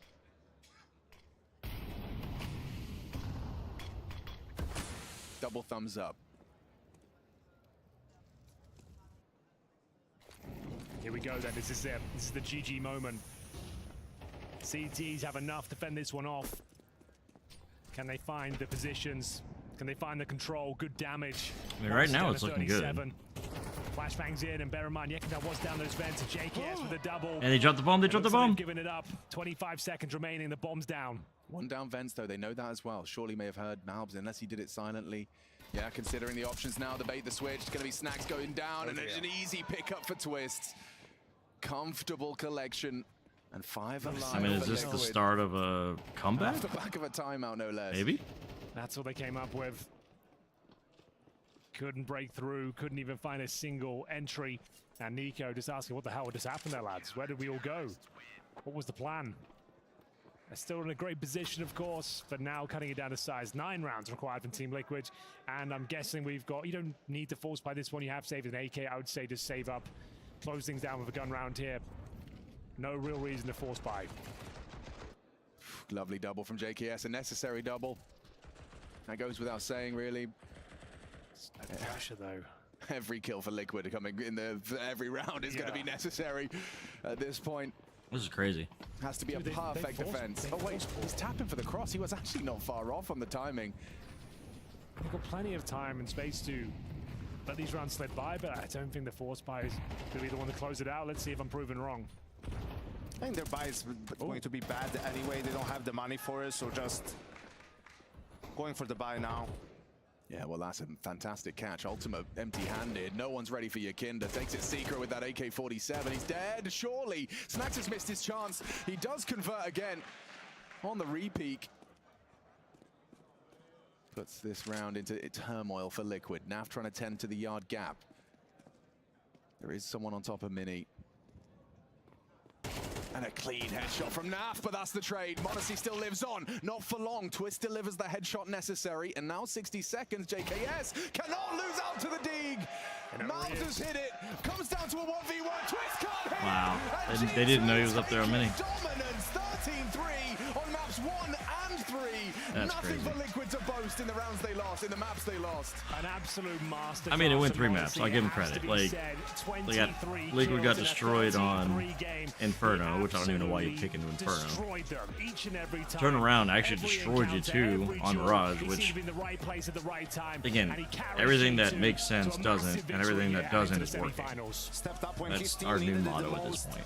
Both him and Hunter over And 100 ADR for that they go to nuke and then get destroyed again, but it just boils down to what's actually going on. What's going on in the Liquid camp? Like, I'm not saying you got to be happy, you got to be elated, you got to be joyful. I'm not saying you have to sit there and joke down. Oh my God, we lost! But just a little bit too timid, especially on nuke, right? On Inferno, it was the first I think Liquid was so worried about losing that they forgot how to play to win. Yeah, not the team Liquid I think that's what it really boiled down so to. far, but still early days for this roster, and you expect them to. I don't know. Tell me if I'm wrong. I'm looking at this like what's actually happening. They've got World Finals coming around the corner next week, and looking to go deep in that tournament again. But for now, we are done here. Your team into the semi-finals is G2. I don't even want to get into the head of Twist. Like, I would love to get his thoughts. I would love to get his mindset, but. Yeah, minus that second map, but let's talk a little bit about what right here for you. Don't get me wrong, Modesty is a great player. You have some good players on Liquid. You have some good players on G2. Tell me about the energy that G2 has today. You're looking at this and thinking, all the maps, G2's energy today. What Liquid are we going to get? Like the consistency. During 3 maps, I think maybe on the second map we calmed down a little bit. G2 is the better team, in my opinion. G2 is the better team. But Liquid lately has just been on the tear. I don't know, they just... we could have done better, you know. But on the third map and on the first one, we definitely Congrats, played G2. better I'll than give you them. that. Congrats. Yeah, and you know, looking across the way here, you know, obviously you've got I former don't know. teammates of the This type is fun. in Don't get me wrong. JKS. I want to do this There's more. a lot of history in This this is matchup in fantastic. that I love regard. this. But This when is it comes awesome. down to you guys now I'm gonna go securing and do a a little berth post against here on Navi, Twitter. tell me what that feels like.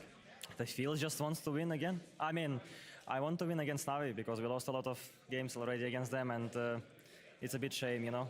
Not shame just because how many best of threes we lost against them already in a row. Just want to win and show that we are better than them. Well, today you're showing everybody that you guys got, you know, you got the things that you need. You've got the appropriate recipe. So is there anything you want to tell those people that you didn't already show them in the server? I just want to say to people that, during this best of three, I understood that, and even before that, you should play always simple Counter-Strike. You know, like don't try to complicate your game and don't try to complicate things in the game. Play simple, don't overthink, and you will see that you will play much better. Damn, I don't think we're going to top that. Just play simple Counter-Strike. I like that. Let's head on back to the sofa. 21 kills in 10 rounds doesn't sound so simple, but I guess that's just Manasi language. Taz. Hey. 21. I thought he had 22. Congratulations. I don't know. Maybe I was wrong. Manasi said, just play simple CS. That's what I mean, he just play learned simple from this CS. map. I'm not wrong. Was Just that- play was that simple CS. simple I mean, CS? That that's. was beautiful CS. But I mean, you could take that. You could take that with a grain of salt as well when you have Spirit saying that they play better against tier 1 better teams because they can outthink them. You were Like, talking more shit than the players this game between the rounds. Does this make you? Does this is like a nostalgic? if you're sitting there throwback to the playing old simple manholes? What were you saying CS, up there? it just means that you guys are working better as a team. It means that your cohesion is better. It means that you guys are actually. You don't have to actually strat or do anything, man. Like that's kind of what I see there. And simple CS to him is like playing a pug match. It's like, you know, hopping on FPL and just, you know, just defaulting essentially. Like simple CS is basically just defaulting. Good for you. Congratulations, Snacks. And And I'm kind of Nico curious to as see what well. they have to say about It's this. quite loud in here, so I'll try and speak quite loud. Can you tell me about like the first, what was it, 5 rounds of Nuke? I feel like you took 10 seconds to win every single one of those rounds. Like, what was the cooling there? That was insane. Well, I mean, we started off with a pistol and a clean anti-eco, and then we felt like, you know, it's good to put pressure on them and try to, you know, push them just so they know that we are still in the game. And yeah, I mean, maybe it was a bit too much the second time, but I still felt like we were in control, even though we lost the round. And yeah, afterwards, I don't know, we just had a good reads over them, and we played good as a team, but obviously Ilya was hitting some insane shots as well, and that helps. You caught all of our expert analysts off guard with the veto picks and which maps you guys were going to play. Were you guys surprised about how the results of the maps played out? I mean, when it comes to Inferno, no. When came to Mirage a little bit, but I think they did a good job. They also, you know, you don't have too much info on how they play. And they use some stuff that I think they didn't use earlier. Well, on that topic then, you didn't have a lot of info on how they played. What was the decision behind like doing these 3 like A-pop rounds in a row instead of trying to figure out how they play? Hey, listen, we are still a fresh team. We sometimes don't do stuff as we should do, like, you know, maybe peek before flash, maybe, you know, don't listen like to you said, they're certain still a things, fresh team. But I think what's the most important is that even though we lost Mirage in a pretty bad way, we were able to come back on Nuke very strong. And I think that this is the biggest strength that this team is showing, that we have the resilience to come back and fight. That's fair. Just because you guys, I know you can't hear what's going on over there, which is fair enough. It is hella loud in here. Inferno, were you surprised by that being the pick of Liquid? Or did that make sense for you? I think Inferno is still our good map, and we feel comfortable there. Also, we changed some positions on CTA, and now But I mean, can who play my picks favorite Inferno? position, which is bike. And That's just what I want to know. Who picks I just felt Inferno? like overall at the start it was hard for That's me rare. to play this map because I didn't play it for quite a time. But now after time, I know I have the really good player on Banana, and whenever I can call just default B, he's gonna do everything. I mean, you look at the 2 semifinal maps, Navi G2, MIBR, Eternal Fire. Mario as Like, well felt better on Banana just playing there because he was like his main position before. And I'm really pissed off that I can't showcase say the we didn't Navi care, G2 match tomorrow. what I'm so good mad right map now. is. I can't be here for that. You guys got Navi tomorrow. Sorry. I'm not upset that I gotta go watch him against Esports. Don't get me wrong. Revenge for the major. But is that kind of the this is just crazy. I'm like, I would really love to be here for that one because like I want to watch the Eternal Fire match. But whoever comes out, hopefully it's Eternal Fire. But I mean, between Navi and G2, I honestly don't know which one I would honestly be. Which one's gonna come out of that one? They're both good teams. Like every single round that we win or we G2 lose, can beat Navi every day, and every day Navi can beat G2. In my opinion, they're the best team in the world right now. They play the best Counter-Strike, even though they lost to Vitality in Cologne. So it's going to be a tough matchup, and it's going to take us a good amount of effort to beat them. We probably need to play like we did on Inferno and the Nuke today. And, I mean, it's 10 o'clock their time. That's crazy. I just love how they're like 6 hours ahead. But yeah, it's gonna be. Excuse me, tough guys. game, Sorry about that. They can't keep winning forever. Yeah, true. Can I ask what you guys did? You guys did. You guys. I mean, just like Vitality can't keep winning forever. And then you got a week off, and then you come back. And we were kind of wondering always in these situations is it better for the team who's been here for the entire time, play in the group stage, and just right into playoffs? How did you guys approach that? Like, what did you guys do? Like a couple days off and a little mini 2 or 3 days of getting together and sharpening things up? Anyone? But you're older, so go ahead. What you did during the week off? Yeah, between the group or, stage and playoffs. I mean, we had a couple of days off, but we practiced like 4 days. Like we are still, like as I said, a pretty fresh team, and we need to go through reps. We need to practice, and I like that Taz is a practice. I feel like we are also in a period where we have fun during this practice. It's not like people are repeating all the time the same stuff and getting bored. Sometimes it happens with teams. So yeah. We just keep on grinding. Nose to the grindstone. Gentlemen, I would like to invite you to go and join Trace. Just over there. You see those big red buzzers? Would you mind just... Yeah, that's right. Come on down. Oh, did you say no, Nico? Do we really have to? Yes, you do, pal. You can make it... We could swap someone out for Trace if that makes it better. Is that what the problem is, Moses? Maybe your little bald friend over there. Mind your business. Do you just want to like commentate from the side? You can commentate. No, you can leave the mic. It's up to you, man. Keep the mics. Come on down. Yeah, you can leave. Which one of y'all want to go first? Depends what it is. It's a reaction test. Reaction test? Holy shit. You can go first. Because we saw how that Galil went on Mirage, man. I saw that one underneath. Anyway, all right, so this is how it works. You press the button. This is Snacks going first. Press the button. Hey, no cheating, okay? No, like, anticipation. Trace, give him a trial run so they can see how it works. Okay, when it turns green, that's when you go. Okay. Is now? No. Wait. No. Wait, it took so 800 milliseconds. You have to do it 4 more times. 4 more times. Okay. Go. Wait for it.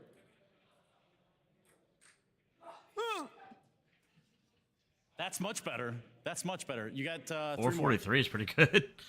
I mean, that's not pro level, but that's pretty average. That's pretty good. I wasn't ready first one. I'll be right back, yeah. 442. I'm too old. I need to quit. Everything. You don't have to sweat here, man. It's all right. That should be fine. 433. I think getting a little better. It's a bad connection, yeah. That's what I would say too, honestly. I think this is your last one or what? Might be. I hope so. It's last. Yeah. Okay. Well, 500. Yeah, that was cute. No, but the first one was like. The first guy? Don't worry about him, man. No, all right, Nico. See, he's got a good approach to it. If we don't count I need to press again, yeah? Yeah. It's so delayed. So that's what I would say too, man. I thought it was just my brain. Turns out, 420 milliseconds. Who knew? That's not bad.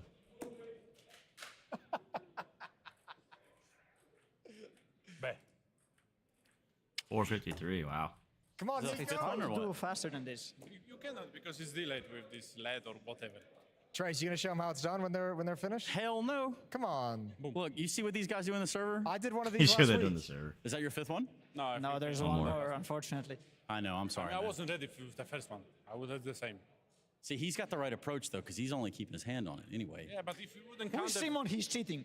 Simon is cheating for sure. Most definitely cheating. I would have the same if not the first one. I clicked like this and it didn't count. Like, hey, we can go again. No, you can. You guys can do this all night if you want. Oh, great. You're up next. Yeah, go on, Trace. Come on, baby. Back. Come on, Trace. Don't let us down. Oh. You forgot how it worked, didn't you? Yeah, I forgot already. My bad. you did the same to him, to me. Oh. Woo! How did I It's a do little that? slow. All right, No, all right, that's fine. That's fine. This is why they got the normal out here to do this, the Norman. All right. Give me the green.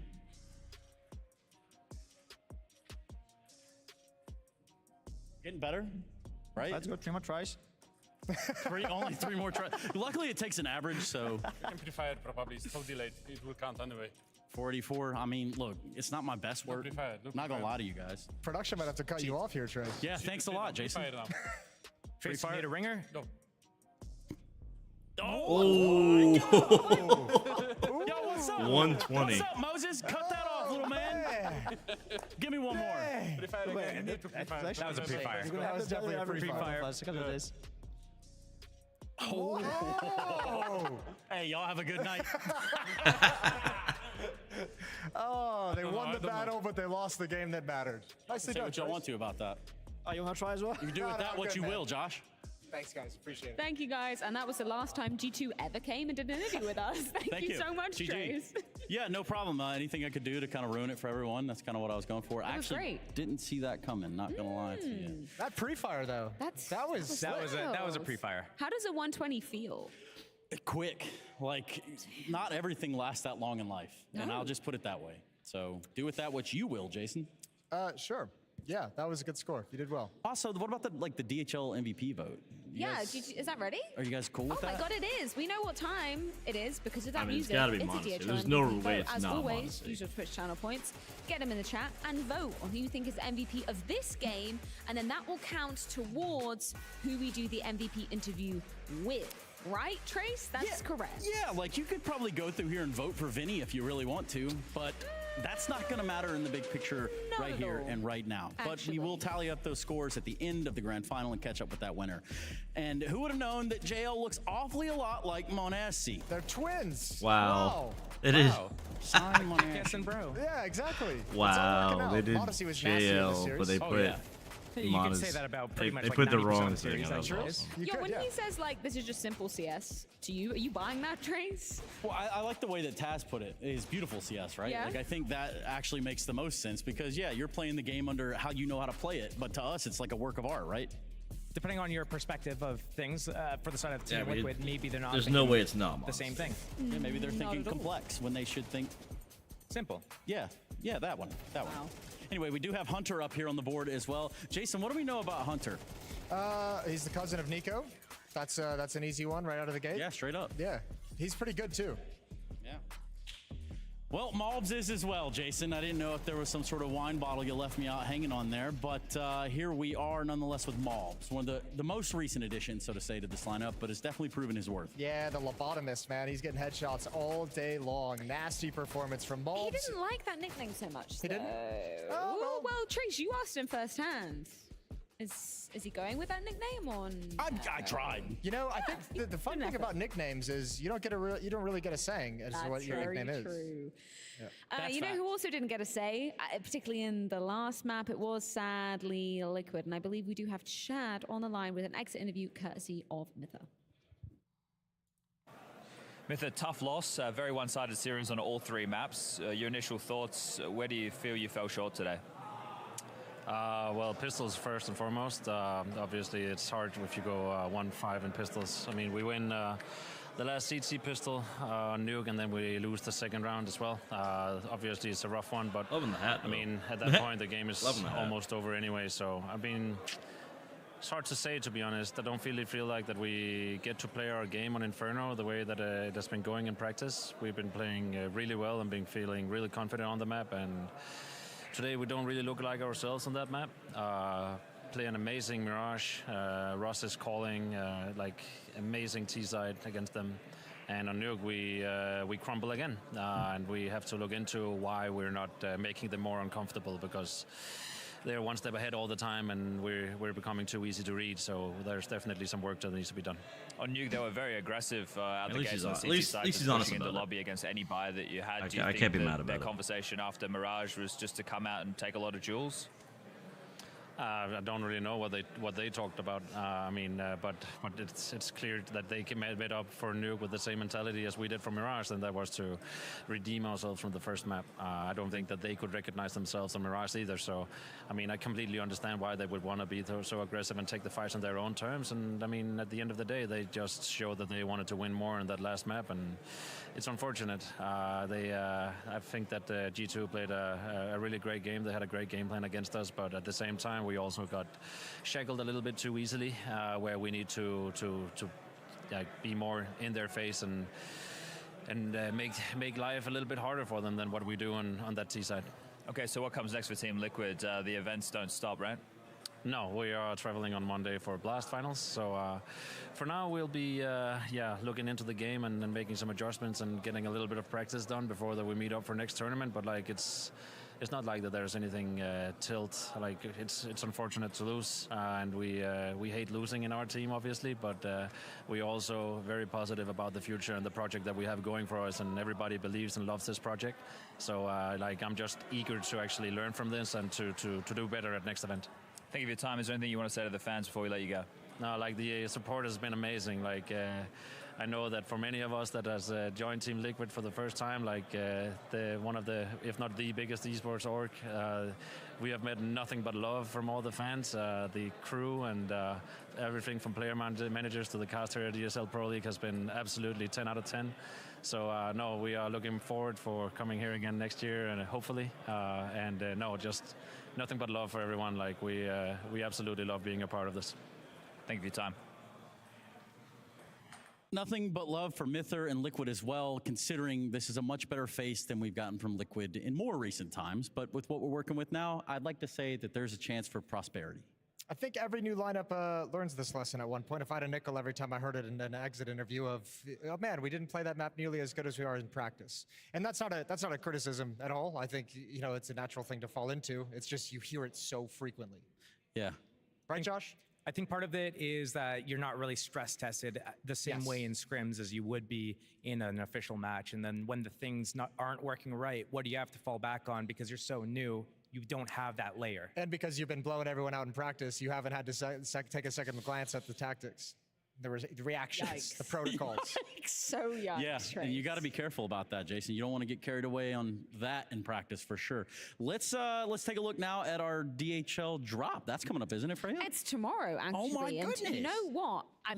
As we do every week, you guys have the chance to vote at home on who is going to win the DHL drop tomorrow. Now, one of us is going to be hosting it, maybe both of us. I don't know. So you can't vote for us. Who knows? But we do have 4 other options for you to be voting for. Is this where we announce the duo, or is this too early in the...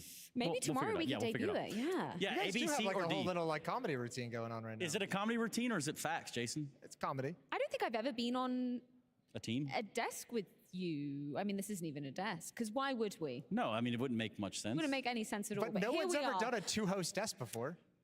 Thank you for that. It could be groundbreaking. Anyway, Henry, Alex, Mac, or Hugo, none of them are here right now, but they do exist. So they will exist, especially tomorrow, with their big brains. Please vote on who you think's going to win. And you might win some goodies, actually, Trace. That would be crazy. Yeah, I think you can win goodies, which is what we're all looking for in this moment in particular. Yes, that is the DHL drop. That'll be tomorrow. ! DHL drop space, your coinciding A, B, C, or D, given the options that you have. And it's just too easy, isn't it, Jason? It is very easy.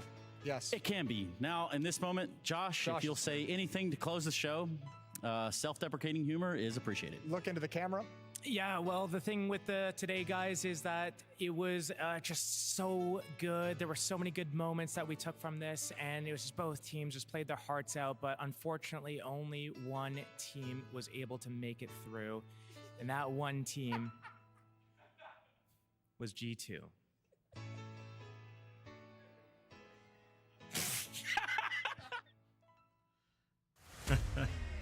Well, that's it for me, guys. Thanks for hanging out. It was a pleasure. I will be back on Sunday to do this again. You guys were awesome. Thanks for all the follows. Sabrina, Hoppa, Denny, Spec. You guys are awesome. Love you guys. Yeah, again, we'll see you on Sunday. Later. champagne in my cup, like there's nothing interrupting my persona dreams. There's a vision in my mind, it's consuming me. Take my confidence combined with opportunity, mix it up with unity, soon to be the greatest of my generation. Operation Victory. Fight or fly, we will stay. Through the perils we dare not to stray. Spark the match, light the flame. Out of luck, out of sight, dangerous, dynamite. Dynamite! Setting fire to the clouds at the speed of light. Going up, not coming down, screaming. Superman's kryptonite. Blowing up dynamite. Dynamite! Setting fire to the clouds at the speed of light. Going up, not coming down, screaming. Superman's kryptonite. Blowing up dynamite.